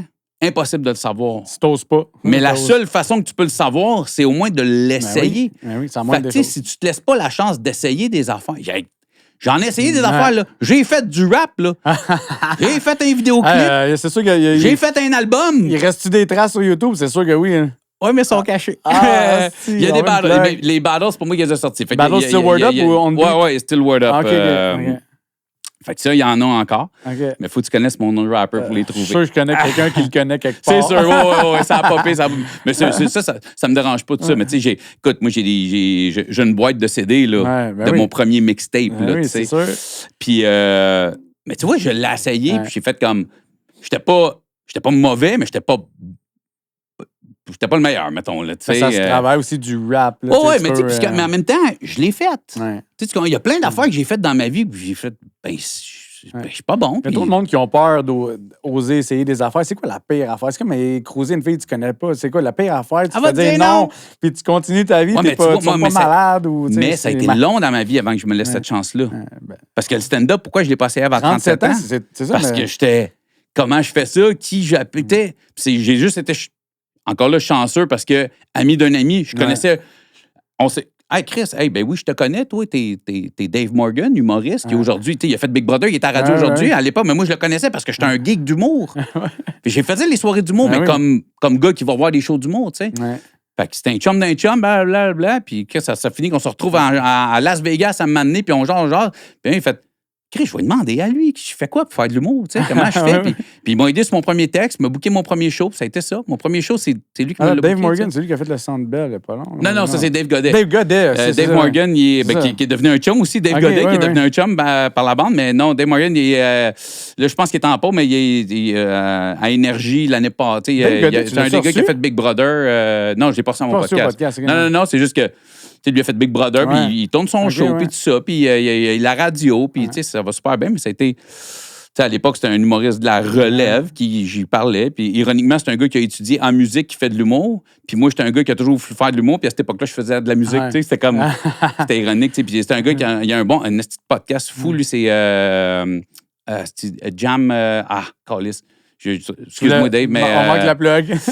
Mais en tout cas, Jam quelque chose, Jam à Morgan, en tout cas, whatever. Puis c'est de la musique, là, tu sais, avec des humoristes qui viennent chanter, un peu style Point Flakes à Ouais, l'époque, ouais. puis tout ça. Fait que, puis, tu sais, ça a été ça. Fait que tu rencontres des gens, tu poses des questions. Fait que, tu sais, c'est de te donner la chance. Tu sais, peut-être que le premier show d'humour que j'ai fait, j'aurais pu me planter, j'aurais pu oui. détester ça. Puis j'ai fait, hey, mais au moins, je l'ai essayé. Ben oui.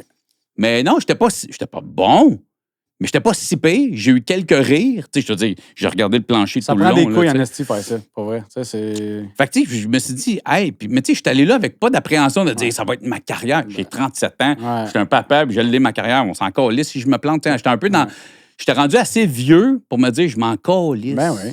Fait que moi, à un moment donné, c'est ce que j'ai appris, parce qu'à un moment donné, j'étais tellement focusé sur ce que le monde va dire de moi, le monde va. C'est un gros blocage encore. Puis en devenant beaucoup de adulte, monde. moi, là, vieillir, j'adore Ouais. ça, parce que vieillir, ça vient avec m'en calisse. La bonne sagesse, là, de je Puis m'en de calisse. partir C'est le vrai. podcast, ça a été dur, parce que là, moi, je lisais tous les commentaires de tout au début, man. Mais Puis- tu t'es ajusté beaucoup. Tu sais, quand le monde disait au début, mettons, coupe pas le monde, tu sais, tu le disais, je sais qu'ils vont le dire.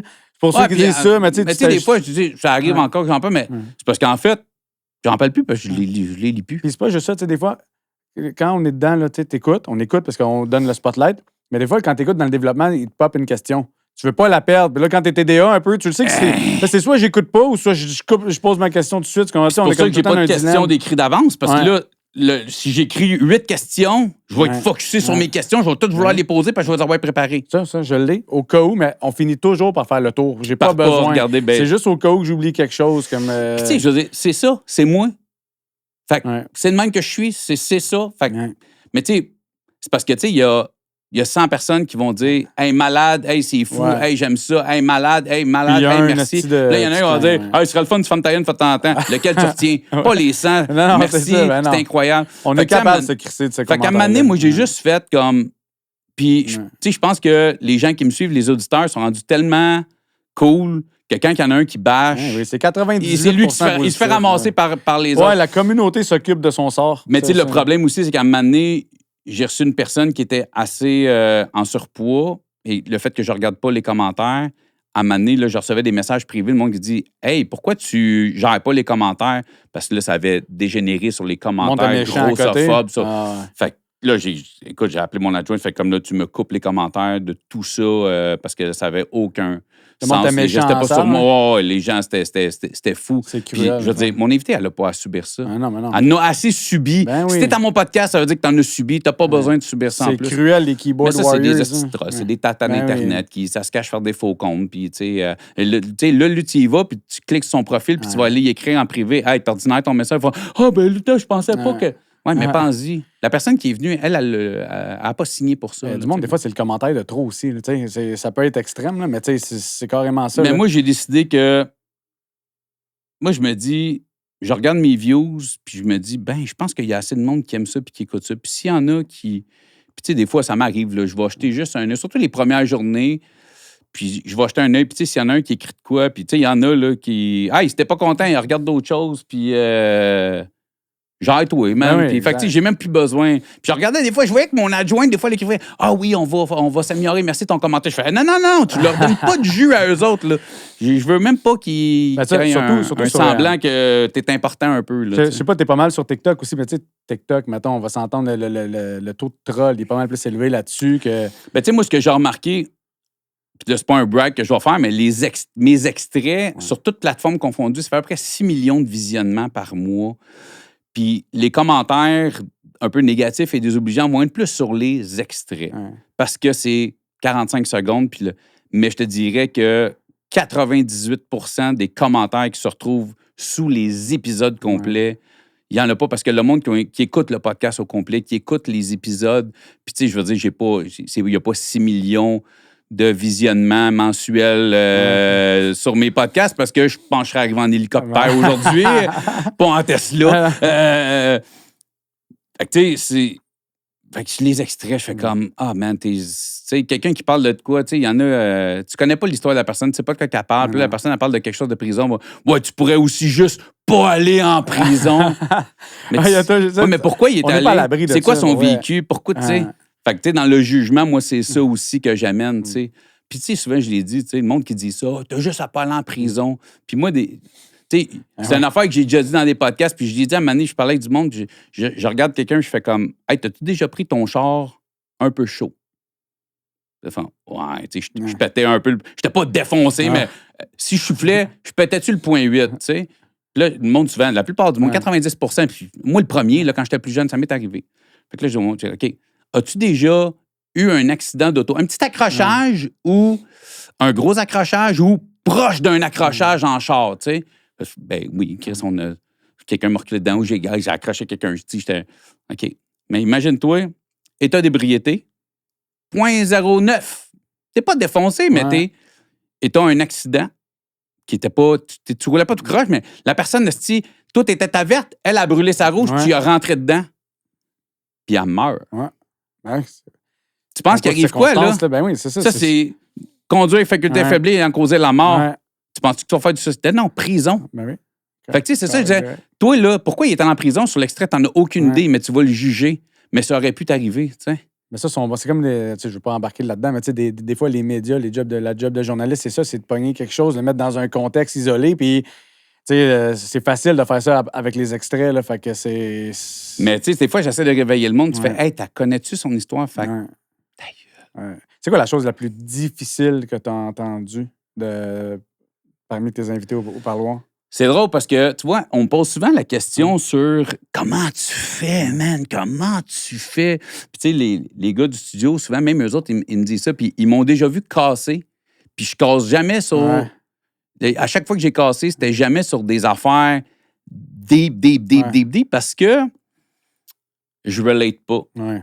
Tu sais, tu me parles, tu sais, j'ai tué quelqu'un ou, tu sais, j'ai été abusé, puis tout ça. Oui, c'est sûr, ça va me fâcher, tout ça, mais tu sais, j'ai jamais été abusé. J'ai jamais tué personne. J'ai jamais été séquestré. Tu comprends? J'ai pas fait 15 ans de prison. J'ai pas eu à me battre dans une cellule. Tu comprends? Fait mais des affaires que, tu sais, il y a un gars qui va venir parler de sa grand-mère, il y a une fille qui va me dire mon enfant a été placé par la DPJ, puis il a été adopté, puis il en pleure, puis moi, je suis quelqu'un qui a adopté un enfant de la DPJ, tu comprends? Là, je peux... parce que là, je relate. Fait que c'est fou, parce que les affaires, pour moi, les plus dures que j'ai entendues, c'est les affaires auxquelles je peux m'accrocher. Tu sais, moi, je me souviens, il n'y a pas si longtemps, puis je n'ai pas parlé pendant le podcast parce que je voulais pas, justement, ramener à moi. Mais tu sais, j'ai un de mes invités qui parlait d'un câlin qu'il a eu avec son père, qui s'en rappelle encore, puis j'en ai un. Je l'ai, ce câlin-là, moi, avec dans ma tête. Pas le même impact, pas la même histoire, mais je l'ai, ce câlin-là, qui est dans ma tête. Et je suis devenu intérieurement hyper émotif à ce moment-là. Mais le gars, il nous a raconté des affaires. Il a pleuré pendant cet épisode-là, ce monsieur-là, là, parce qu'il reste 1 an à vivre, puis son gars, il est en prison. Puis quand il va mourir, son gars sera pas là parce que son gars va être en prison. Fait que oui, je chantais l'émotion, c'était rough à recevoir, mais le bout qui est venu plus me chercher dans cet épisode-là, c'est le bout où il parle de ce hog-là parce que ça me touchait.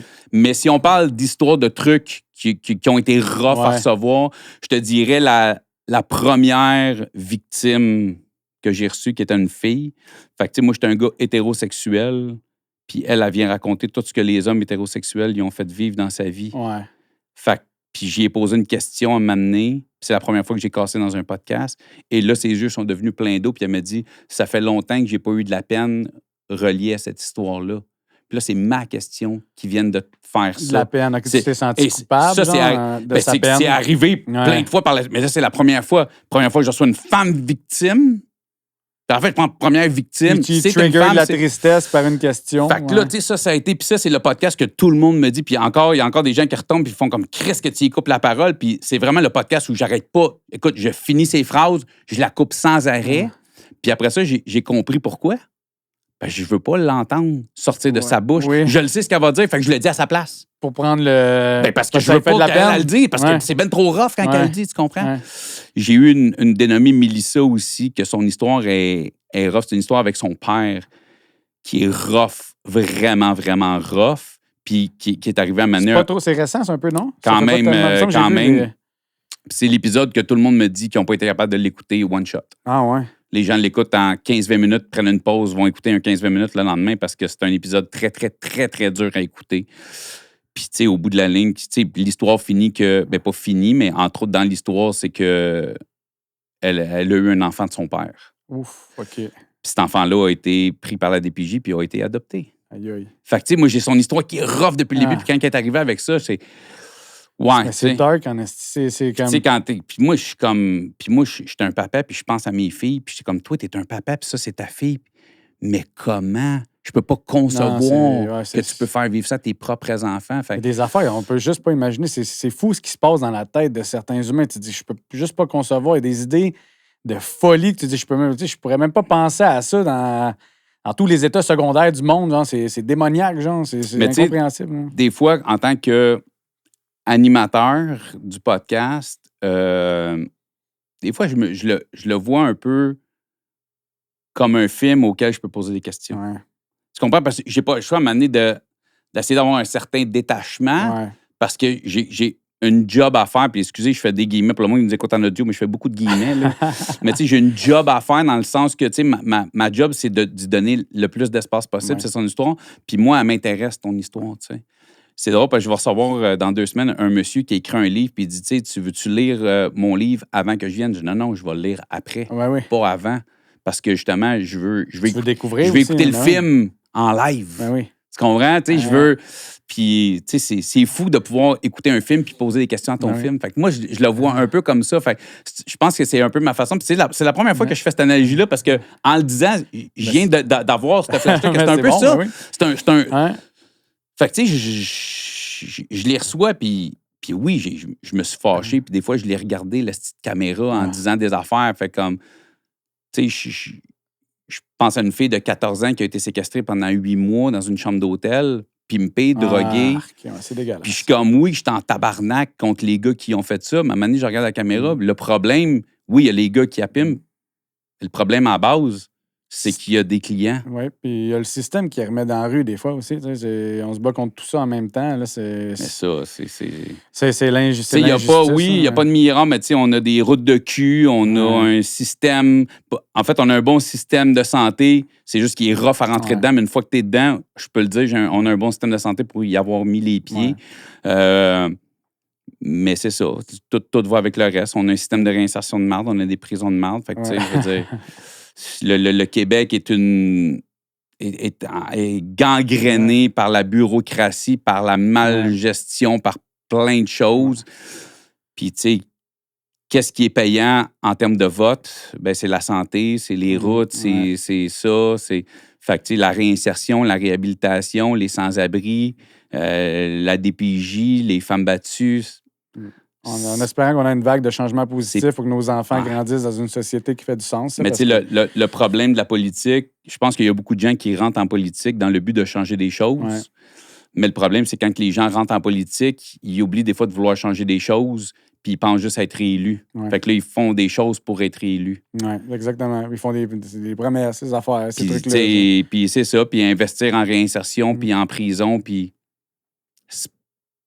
pas des beaux votes, ça amène pas, tu sais. Ah, puis ça doit être plus dur quand là, nous autres, on est tout le temps observateurs de tout ça, mais ça doit être pas mal plus complexe. Ah, mais c'est sûr que ça l'est, là. Je ne ferais pas ce petit job-là, là. Mais tu sais, la pression sociale mais tu invivable. sais, je veux dire, Chris, quand tu payes, je ne sais plus combien de millions pour un Chris de site Internet de la SAQ, quand il y a 2 kids de 16 ans qui ont fait un esti de site 3 fois meilleur pour 10 000 $, tu sais, je veux dire, ils ont fait, hey, gars, nous autres, mais tu sais, c'est ça, c'est que c'est tellement gangréné d'enveloppes de ci, de ça, de... C'est ancré, c'est hors de notre pouvoir, mais oui. C'est un autre sujet dans lequel on pourrait partir pendant des heures, mais tu sais, c'est... Puis, tu sais, je pense que mon projet met en lumière certaines choses, des organismes, des ci, des ça, et change justement la mentalité des gens, dans le sens que je me dis que si ça éveille les réflexions de certaines personnes sur notre système, peut-être qu'au moment où un palier de gouvernement va dire on va investir là-dedans pour ça, peut-être que mon podcast va amener une certaine partie de la population à faire effectivement, parce que j'ai tellement entendu de monde à ce podcast-là que le système de réinsertion puis que les prisons sont tellement désuètes puis que ça donne pas envie au monde de se réinsérer puis de se remettre dans le droit chemin. Peut-être que pourquoi les gens retournent en prison? Parce que quand ils sont là, ils n'apprennent pas autre chose que à couper du crack puis à fabriquer des pics pour se défendre, à un moment donné.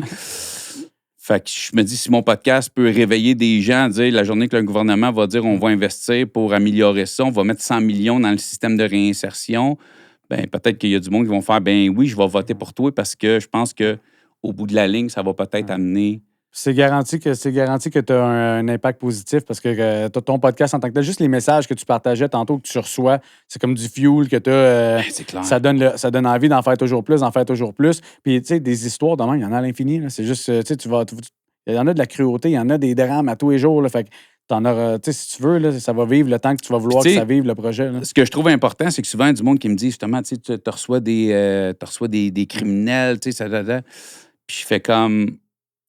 Écoute tous mes épisodes, là. C'est toutes des histoires de réinsertion puis de réhabilitation. Puis pas juste de criminels. Je reçois des gens qui ont eu des gros problèmes de consommation, des victimes. Moi, je constate qu'une victime doit se réinsérer et se réhabiliter après ce qu'elle a vécu, tu comprends? Fait que, tu sais, oui, des fois, c'est hard, c'est trash par rapport au parcours. Puis d'entendre une fille parler ou un gars, parce que moi, j'ai reçu beaucoup plus de gars que de filles, puis j'ai reçu beaucoup plus de...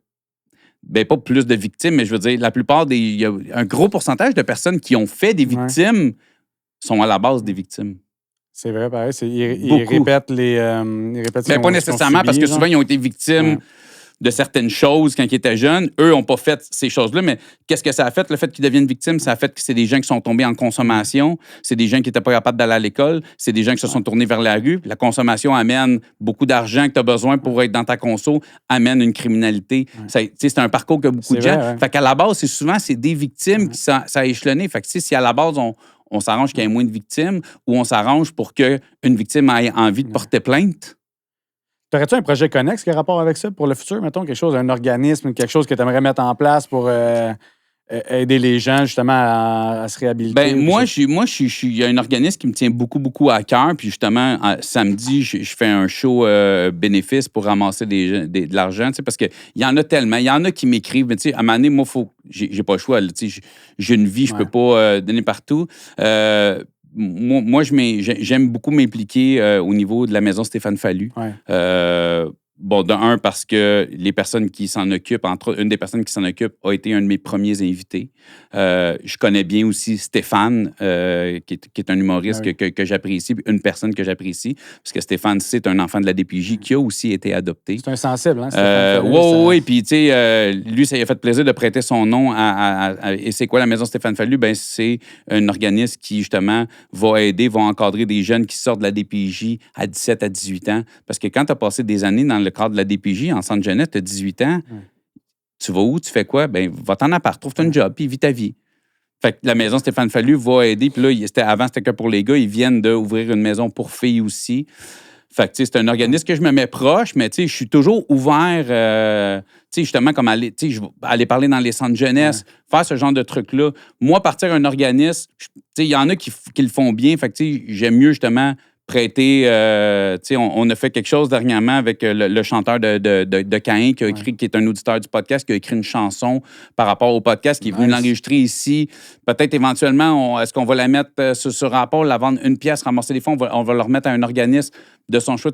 Moi, je suis prêt. S'il y a des organismes qui m'approchent, dire hey, si ça donne, si ça me touche, puis si j'ai le temps... Je suis super down. On avait fait des T-shirts au parloir spécial édition. Puis on se dit, on va ramasser les fonds puis on va les remettre. Mais ils n'ont pas pogné, je veux dire. On les a faites, mais ça n'a pas marché. Puis c'est correct. On a essayé quelque chose. On s'est dit, si on arrive à en vendre pas mal, si on peut donner 1000 à un organisme, ben c'est cool. C'est ça, de la merch, ça donne c'est un sideline de plus. Puis justement, étant donné que tu n'as pas besoin de ça pour avoir le succès que tu as, tu peux profiter de ces ventes-là pour justement contribuer à des bonnes causes. Ben, exact. Je parlais de mon livre. Si on arrive à le sortir, il y a des chances que je m'associe à un organisme, justement, que $1 par. Mais c'est pour ça, à un moment donné, il faut que tu focuses sur un organisme. Puis pourquoi la Maison Stéphane Fallu? Ben, parce qu'il y a ces raisons-là. Puis je pense justement que le fait de les prendre jeunes. Mais des organismes pour les jeunes, il y en a plein. Ouais. C'est juste que, bon, celle-là, je l'ai connue, j'ai participé déjà à des trucs, il y a des gens que j'y connais, fait que c'est pour ça que je me suis retrouvé un attachement. Puis c'est pas que cet organisme-là est mieux qu'un autre, c'est juste qu'à un moment donné, il faut que tu focuses sur quelque chose. Puis les jeunes de la DPJ, ben moi, je pense que s'ils sont encadrés en sortant de la DPJ, qui ont un aide et qui on arrive à en faire des humains responsables, qui savent comment partir dans la vie, ben ça va éviter des gens qui vont tomber dans la facilité, dans le crime, dans le conso, pour oublier. Fait tes conférences, souvent proches des jeunes? C'est envers des jeunes? Ou... Ben, là, en ce moment, c'est comme pas lancer la conférence parce que, je la structure en ce moment. On a une base qui est faite, mais c'est une conférence qui est un peu caméléon. Okay. Dans le sens que si je vais dans une école secondaire, il y a certains points sur lesquels je vais mettre plus d'accent que, quand je suis allé en centre jeunesse cette semaine, c'est sûr que je parle pas aux jeunes c'était des jeunes entre 14 et 17. C'est sûr que les jeunes de 14 puis 17 de centre jeunesse, je leur parle pas comme les jeunes de 14 puis 17 dans une école secondaire. Tu t'adaptes, je vais beaucoup moins sacré dans une école secondaire. Je vais être un peu moins trash dans une école secondaire que je vais être dans un centre jeunesse. Mais autant je peux aller en entreprise, peut-être moins parler du podcast en entreprise, mais plus du fait que je suis un gars qui a un secondaire 1,5, mais que mon projet est un devoir universitaire pour les jeunes en criminologie. Je le sais, là. C'est hot. Il y a des profs qui donnent des épisodes de mon podcast en devoir. Moi, j'ai mis la première fois de ma vie, j'ai mis les pieds dans une université. C'était dans une classe et c'était pour parler à des jeunes étudiants université. Ouais. Ça veut dire qu'ils ont fini leur secondaire, ils ont fait le cégep, ils sont à l'université. J'ai jamais fini mon secondaire. C'est fou, pareil. Tu comprends? peux avoir un impact malgré ton niveau de scolarité. Comme je te disais, qu'à 37 ans, j'ai suivi mon rêve de petit cul. Fait que, ma conférence va tout parler de ça, sur le concept de, vas-y, fonce. Un peu ce que je te disais, comment tu peux savoir que quelque chose va fonctionner ou pas si tu ne l'essayes pas, puis de savoir s'entourer. Moi, j'ai dans la prémisse, parce qu'il y a comme une prémisse qui a été qu'on peut envoyer. C'est des gens qui hey, ça parle de quoi? Il y a comme un feuillet qui a été fait. Puis, une des choses que j'ai écrit là-dedans, puis pour moi, est super importante, faire une cabane d'oiseaux, c'est facile. Si la personne qui est à côté de toi, elle te passe les clous pendant que tu as construit. Mais si la personne qui est à côté de toi, elle fait juste faire ouais, mais t'en as jamais fait. T'es sûr qu'il faut que t'accompagnes? Moi, je pense pas qu'elle va être bonne. Je pense pas que ça va tenir. T'as jamais fait ça, mais Chris, elle est donc bien laide. Est-ce que tu vas vraiment la peinturer, cette couleur-là? Tu comprends? Il y a des crises de bonne chance que ta cabane d'oiseaux va être dégueulasse. Ton environnement, c'est essentiel d'avoir un environnement positif qui croit en toi. Parce qu'on est, à la base, l'essentiel, c'est que toi, tu crois en toi-même. Mais si tu vas partager tes idées ou tes projets à des gens toxiques, ça peut être des proches aussi, ça peut être des membres de la famille. S'entourer. Moi, j'ai reçu un gars, là, je ne vais pas le nommer, puis je ne vais pas nommer la ville, là. Mais tu sais, le gars me dit, il s'en sort, puis mais je suis retourné dans mon coin, puis là, j'ai croisé un vieux chum, puis là, ben, on a passé la soirée ensemble, puis la première chose qu'il sait, c'est que 3 heures plus tard, il y a une pipe à crack dans les mains, même si ça faisait 2 ans qu'il n'en prenait pas, parce que là, il est revenu dans son hood, il a revu un vieux chum, ainsi, puis là, paf, il est retombé, puis là, ça a fait quoi? Ben là, il y a un vol, puis là, paf, je repogne une sentence. Il y en a qui restent fragiles de même toute leur vie, c'est un combat. Effectivement, mais ça faisait 2 ans que tu étais à Montréal, tu travaillais, tu avais ton char, ça allait bien, tu es allé dans ton vieux hood, pourquoi? Tu as croisé ce gars-là, tu aurais pu juste te dire, hey, salut, puis fait que c'est de savoir s'entourer. Sûrement que c'était peut-être même l'idée première. J'espère quasiment croiser quelqu'un pour que. Tu sais, c'est comme si tu trouvé des excuses, comme si c'était un hasard, mais. Moi, je lance pas de rush à mon ex, là, tu sais, qui. que je la croise dans le rue, on va se dire salut. Des fois, on s'envoie quasiment une bonne fête à chaque année. Tu sais. Mais si j'étais resté avec cette personne-là, je pense pas que j'aurais avancé autant dans ces projets-là, dans l'humour et tout ça, tu sais, parce que je me souviens juste, je parlais de mon album que j'ai fait, je l'ai commencé, j'étais avec elle, je l'ai fini, j'étais avec ma femme actuelle, tu sais. Mais tu sais, j'étais supporté, ma femme, tu sais, elle m'a toujours, tu sais, elle, je pense pas que j'aurais, tu sais, j'avais annoncé que je lâchais ou je partais, tu sais, peut-être oui, mais tu sais, je veux dire, on s'est connus, on était beaucoup plus jeunes, en début vingtaine, quand on est ensemble, on s'est connus à 20 ans, fait que je comprends, elle était plus jeune, peut-être qu'aujourd'hui, elle me supporterait à 100%, mais tu sais, je le sais que si j'avais parti un projet comme ça à l'époque où j'étais avec elle, je pense pas que j'aurais eu le support que j'ai de ma femme aujourd'hui. Puis comme je te dis, c'est pas contre elle que je dis ça, c'est juste que c'était pas la personne pour moi pour me supporter dans ce genre de projet-là, tu sais. Fait qu'à un moment donné, c'est de savoir aussi s'entourer. Tu sais, moi, il y a des gens... Bien choisir sa partenaire de vie aussi. Ouais, puis c'est pas juste à ce niveau-là. Moi, tu sais, il y a des gens de ma famille auxquels je ne parle plus par choix. Ouais. Parce qu'à un moment donné, j'ai pas besoin de cette négativité-là. À chaque fois qu'on se parle, là, je suis inquiet. Puis ça finit en chicane parce qu'à un moment donné, j'ai essayé de t'aider plein de fois. Puis, fait que, tu sais, il y a des gens comme ça. Il y a des oncles à qui, que j'ai amené. J'ai fait, ben non. À chaque fois que je vois chez vous, puis à chaque fois que je te croise, j'ai pas de fun, c'est lourd. Fait qu'à un moment donné, c'est de savoir, tu sais, faire du ménage autour de soi. C'est pas toujours facile. Des fois, c'est des membres de la famille, carrément. C'est comme qu'il faut que tu... Ah, puis moi, il y a des amis du secondaire que j'ai encore aujourd'hui. Puis il y en a que je les croise. Je vais te tirer à la main, je vais te faire un hug, on va jaser une demi-heure. Mais je vais pas aller prendre une bière, puis on va pas se refaire un party, puis je vais peut-être pas garder un contact. Puis si on se recroise à un autre 5 ans plus tard, on va se serrer la main, on va se donner un hug, on va se raconter les 5 dernières années, puis je vais repartir, puis ça va être bien correct. C'est ça. Ben oui, mais je te rentrerai pas dans ma vie, même si t'es plus la personne que tu as déjà été, parce que moi, peut-être qu'être avec toi, ça va me ramener à des endroits qu'on a été, que va peut-être... Fait que des fois, derrière toi, tu as fait un X. Faut savoir s'entourer. C'est de la solitude en cours de route. Là. Je veux dire, moi, j'ai jamais été autant seul avec moi-même que depuis que j'ai décidé que je voulais avoir des projets du genre. Là, ben, tu sais, puis moi, j'ai décidé à un moment donné de focusser sur ma famille. Oui. Les gens que j'ai... Tu sais, je veux dire, ma femme, je l'ai choisie. Ma maison, je l'ai choisie. Mes filles, je les ai pas choisies. Mais tu comprends, mais tu sais, c'est mon noyau, c'est mon cocon, puis c'est ce que je protège, puis c'est ce qui est le plus important. Puis, tu sais, moi, je veux dire... mes neveux, mes nièces, du côté de ma femme, je les connais, je les ai vus grandir. Je suis proche de ma belle famille parce que, justement, c'est des gens qui m'apportent, c'est des gens qui m'aident à m'élever, c'est des gens avec qui je ne relate pas au niveau du parcours et tout ça, mais c'est des gens qui ne m'amènent pas de négativité dans ma vie. T'sais. Juste ça, c'est un plus. Là.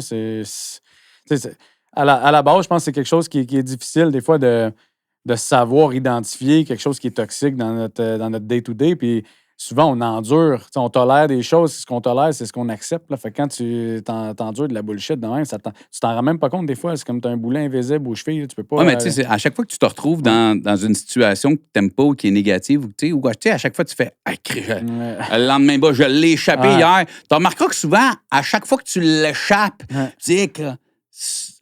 t'es souvent avec les mêmes personnes quand tu l'échappes. Tu comprends? Fait, ça mène à toi aussi de focuser. Mais c'est ça. Fait que ma conférence, ça va être un peu aussi. Fait que c'est ça que je te dis, ça peut aller at large juste de donner. Puis je veux pas être je veux pas être un motivateur. Je veux juste essayer. Partager quelque chose d'inspirant qui peut être ce que quelqu'un a besoin d'entendre à un moment précis, qui peut être un élément déclencheur de. Ben, je t'en parlais hors caméra où je te disais, j'ai amené, j'ai un de mes chums qui file pas. J'ai essayé de l'appeler 3 fois. Il me répond pas. Je suis en charge, j'écoute quelque chose. J'entends son prénom à la radio. Ouais. Je décide, ça m'a donné un flash, je l'ai appelé, puis cette fois-là, il a répondu. Puis je pense que c'était un bon moment qu'il m'a répondu parce qu'il file pas. Puis le lendemain, j'étais avec. Puis, tu sais, fait ces affaires-là. Puis moi, je me dis, on en parle souvent dans le podcast de coffre à outils, de monde qui ont dit que j'ai fait 12 thérapies, puis c'est la 13e qui a fonctionné. Mais les autres n'ont pas été inutiles parce que, moi, je dis souvent, j'ai dit ça aux jeunes du Centre Jeunesse cette semaine, je dis, ce que je suis en train de tout vous dire, là, ça se peut que tu sois dans ta tête puis que tu m'envoies chier dans ta tête. Puis, hey, à ton âge, j'avais été à ta place. Probablement que je serais en train de m'envoyer chier moi-même dans ma tête. Tu comprends? En disant, ben oui, le vieux bonhomme de 44, on s'en crisse. Mais en même temps, je dis, moi, peut-être que je t'ai mis un tournevis dans ton coffre. Ouais. Puis peut-être que la semaine prochaine, le gars qui va venir vous parler ou la fille qui va venir vous parler va peut-être te mettre une vis. Puis à un moment donné, tu vas peut-être avoir 2 par 4. Tu vas faire Chris, 2 par 4. Tabarnak, j'ai un morceau solide. Ouais. Mais ça va peut-être être dans 10 ans, ça va peut-être être dans 15 ans que tu vas te rappeler que moi, je t'ai dit ça. Ça va peut-être être ça qui va te... Fait que pour moi, ma conférence, ça va être un peu ça, de dire... Tu sais, tu vas pas sortir de là. Tu sais, si je parle à des vendeurs de chars, là, ils vont pas sortir de là en disant « Chris, cette année, il va vendre 1000 chars. » Mais ça va peut-être sortir quelque chose qui va faire « Hey, Chris, tu sais, hey, c'était pas logique. Peut-être que quand je pense de même, peut-être que quand je suis dans un mood de même, avoir cette pensée-là. » Fait que tu sais, c'est... Puis tu sais, moi, je veux dire, ma conférence, je harcèle pas le monde. C'est juste que s'il y en a qui font comme « Hey, j'aimerais ça. Je pense que ça serait bon à mon équipe d'entendre un gars comme toi jaser. » Ben, man, je vais y aller, puis ça va me faire plaisir, puis je vais être là, puis... Ben, si ça aide du monde, puis au pire, tu vas m'avoir entendu parler pendant 1 heure, puis tu vas t'en crisser, puis c'est tout. Puis dans T'as-tu des dates pour ça? T'as-tu quelque chose? Non, mais ça, c'est, je veux dire, sur mon site Internet, le monde, si... Tu sais, je fais pas... Ils peuvent te booker, le fond. Oui, c'est ça. Je fais pas des conférences, genre acheter des billets pour venir écouter ma conférence. C'est ça, je me demandais. Le monde qui la veulent, ça, je le fais pour l'humour. Hey, je fais mon show là, parce que mon show, il y a une raison d'être, c'est faire rire. Je veux dire, tu vas pas... Ta vie va pas changer, là. Je fais pas de l'humour politique qui est engagé. Là. Oui, je parle de certains sujets, mais le but 100% de mon show, c'est de faire rire le monde. C'est que tu as du fun. Moi, j'ai du fun quand je le fais, tu as du fun. Ma conférence, oui, elle fun un peu parce que je reste un humoriste. Fait que c'est sûr que je lâche des câbles un peu, mais le but de la conférence n'est pas d'être drôle. Fait que c'est pour ça que moi, je ferai jamais genre j'ai loué telle place puis venez écouter ma conférence. Ça, tu cours pas après non plus, c'est hot. C'est plus, c'est ça, une école secondaire. Je pense que ça serait intéressant pour nos jeunes. Un centre de détox, ça serait intéressant. Une shop. Hey, moi, je pense que Chris, ça pourrait être cool que mes gars t'écoutent un peu. T'sais, les gars écoutent le podcast. Je pense qu'ils aimeraient ça te rencontrer. Puis peut-être, parce que je veux dire, si j'y vais, puis je fais hey, salut. Puis, tandis que là, oui, je vais y aller. On va se faire des saluts, on va jaser, mais en même temps, on va te jaser de quelque chose d'autre que tu connais pas, que de moi ou que de mon parcours tant que ça, puis qui va peut-être te motiver à vivre un rêve de petit cul. Tu as toujours voulu apprendre la guitare, mais peut-être que si ça va peut-être ça qui va Puis ça veut pas dire que tu vas devenir un joueur de guitare professionnel, tu vas partir de ton band, tu vas avoir du succès. Tu peux semer l'envie à mais quelqu'un ça va d'essayer peut-être faire que tu vas gratter un peu de guitare, puis que dans 2 ans, tu vas en gratter un peu alentour d'un feu, puis qu'il va y avoir une fille qui va faire « Il est bien beau, lui, avec sa guitare, c'est le fun. » Puis ça va peut-être devenir la mère de tes enfants. Tu comprends? Des petites choses de même qui peuvent inspirer à devenir... C'est tout le temps dans les intentions pures. Puis moi, je trouve ça nice. Puis c'est ça que j'avais hâte de faire aujourd'hui avec toi parce que ce côté-là, toi, je connais pas. Moi, j'ai juste connu l'animateur du haut-parloir. Puis je trouve ça vraiment nice. Tu viens me voir en show aussi. Tu vas découvrir un autre layer un peu plus Je sors jamais de la maison, man. Ça me ferait plaisir d'avoir une raison de sortir, aller voir quelque chose. On est en booking d'une tournée pour peut-être fin 25, plus en 2026, là, hiver, automne. Hiver, automne, c'est super sad. Hiver, printemps, été 2026, on est là-dedans en ce moment. Là. On est dans le booking. Fait qu'il va y avoir des dates qui vont sortir. Fait que quand si tu vois que ça passe dans le coin, je t'inviterai avec grand plaisir. Je te mettrai guest list. Tu viendras. Pour vrai, on s'en reparle direct. T'as-tu un petit mot de la fin, Cédric, pour les jeunes qui nous écoutent? Écoute, si tu connais pas mon podcast, va le découvrir. Ça peut t'inspirer. Ça se peut que tu l'aimes pas non plus. Mais juste, tu sais, restez ouverts. Jugez pas les gens que vous connaissez pas par 45 secondes ou juste par un visuel.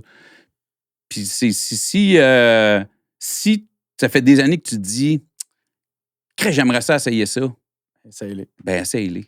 T'as rien à perdre. Je sais que c'est, tu sais, des fois, je comprends, si tu dis, hey, moi, j'aimerais ça aller au Japon, mais j'ai pas les moyens, tu sais, je veux dire, mais il y a toujours des petites choses qu'on s'est dit, j'ai toujours voulu essayer ça. Si Christ, t'es toujours dit, moi, je suis sûr que j'ai le déhanchement pour faire du cerceau. Ben, achète-toi un Christ de cerceau, puis essaye-les. Tu comprends? C'est juste comme... Fais les petites choses, les petits plaisirs de la vie, profitez-en. Essaye des affaires, laisse-toi et écoute-toi. Puis écoute-toi. Puis sache t'entourer, puis sois heureux, vis ta vie, puis la vie est difficile, la vie est chère en ce moment, la vie est rough pour tout le monde, mais tu sais jamais ce que l'avenir te réserve. Moi, si tu m'avais dit il y a 5 ans que ça serait ça ma vie, si tu m'avais dit à 12 ans, à 15 ans, à 16 ans qu'un jour, ça serait... C'est sûr que tu m'as dit je ferais des podcasts, j'ai fait « Hein? C'est sur Interquoi, net? Ah ouais, ça se peut, tu sais. » Parce qu'elle est. Ouais, c'est ça, je suis rendu vieux. Mais non, mais c'est ça, tu sais. Fait que tu sais jamais. Ouais. Si à 18 ans, j'avais commis l'irréparable auquel je pensais fréquemment, Rien de tout ça aurait vu le jour. je connaîtrais pas ma femme, je connaîtrais pas mes filles, j'aiderais pas des gens aujourd'hui, j'aurais pas, tu sais.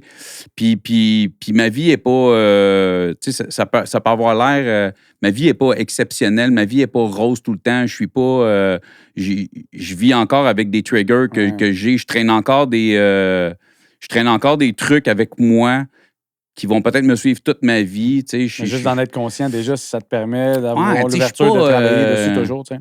Oui, je vis ma best life, tu sais.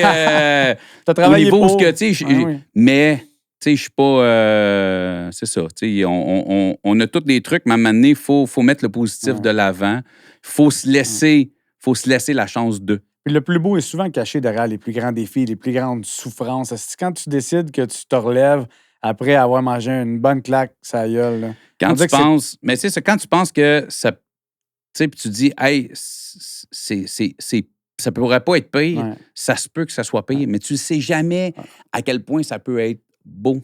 Le dicton, quand on se compare, on se console. Là. Je te garantis qu'il y a quelqu'un quelque part qui a une histoire pire que la tienne. Puis, Ouais, mais c'est juste pas le but de se comparer. c'est mais ça, c'est pas juste le but de se comparer, mais justement, dans mon défi. podcast, il y a beaucoup de gens. Moi, c'est Ouais. ça qu'il y a beaucoup de gens qui ont fait comme attends, là. Cette personne-là a vécu ça, puis s'en est sorti. Moi, ce que je suis en train de vivre, je peux passer par-dessus, je peux m'en sortir, moi, avec. Ça veut dire, tu comprends la un paiement de char. Là, puis, non, mais moi, j'ai des gars, tu sais, je pense à un gars qui, lui, le gars, il me dit littéralement, il dit, hey, moi, avec la vie que j'ai vécu de prison puis de consommation, à 50 ans, ma signature fait sortir des gars de prison aujourd'hui. À 50 ans, je suis sur mon X. Ouais. Ça a été long. Trop tard. Fait qu'il n'est jamais trop tard. Jamais trop tard pour... Tu sais, puis tu sais, des fois, ça peut être... Ouais, Chris, moi, j'ai pas envie d'attendre jusqu'à 50 ans, mais tu sais jamais quand est-ce que ça peut... Il peut se passer quelque chose dans ta vie n'importe quand. Ouais. Fait que désespère pas. Mais c'est sûr qu'à un moment donné, on est les meilleures personnes pour se mentir à soi-même. Ben on oui. est les meilleures personnes pour se mettre des bâtons dans les roues. Puis on est les meilleures personnes pour s'enlever nos propres bâtons qu'on s'est souvent mis nous-mêmes dans les roues. Fait que c'est ce que je serais là. Faites-vous confiance, trustez-vous, essayez, aimez-vous, aimez les autres, laissez-vous aimer. Ben oui, exact. C'est un beau mot de la fin. Puis merci d'être venu mettre le cœur au mic aujourd'hui. Plaisir. J'adore le mot de la fin. Puis c'est ça, merci de ton temps, j'ai bien apprécié. Puis, merci de l'invitation. T'as un très beau studio. Non, mais t'as un beau projet. Je suis transparent, je le connaissais pas, mais j'ai l'impression que tu fais un peu ce que je fais, mais plus large. Puis c'est ça que je trouve cool, tu sais, de donner justement une opportunité à plusieurs layers.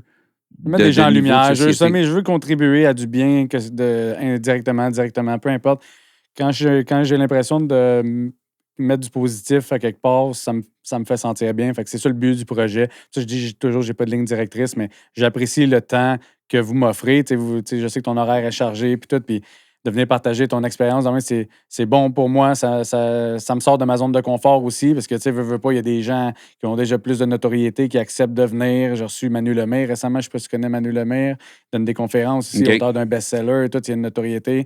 Puis, tu sais, j'apprécie vraiment l'évolution. Regardez ça de même, puis je le fais avec des bonnes intentions. Fait que merci de ton temps aujourd'hui. Je t'enlève mon chapeau, mon cher. Yes, sir. Merci, Cédric. Merci à toi. Yes, sir.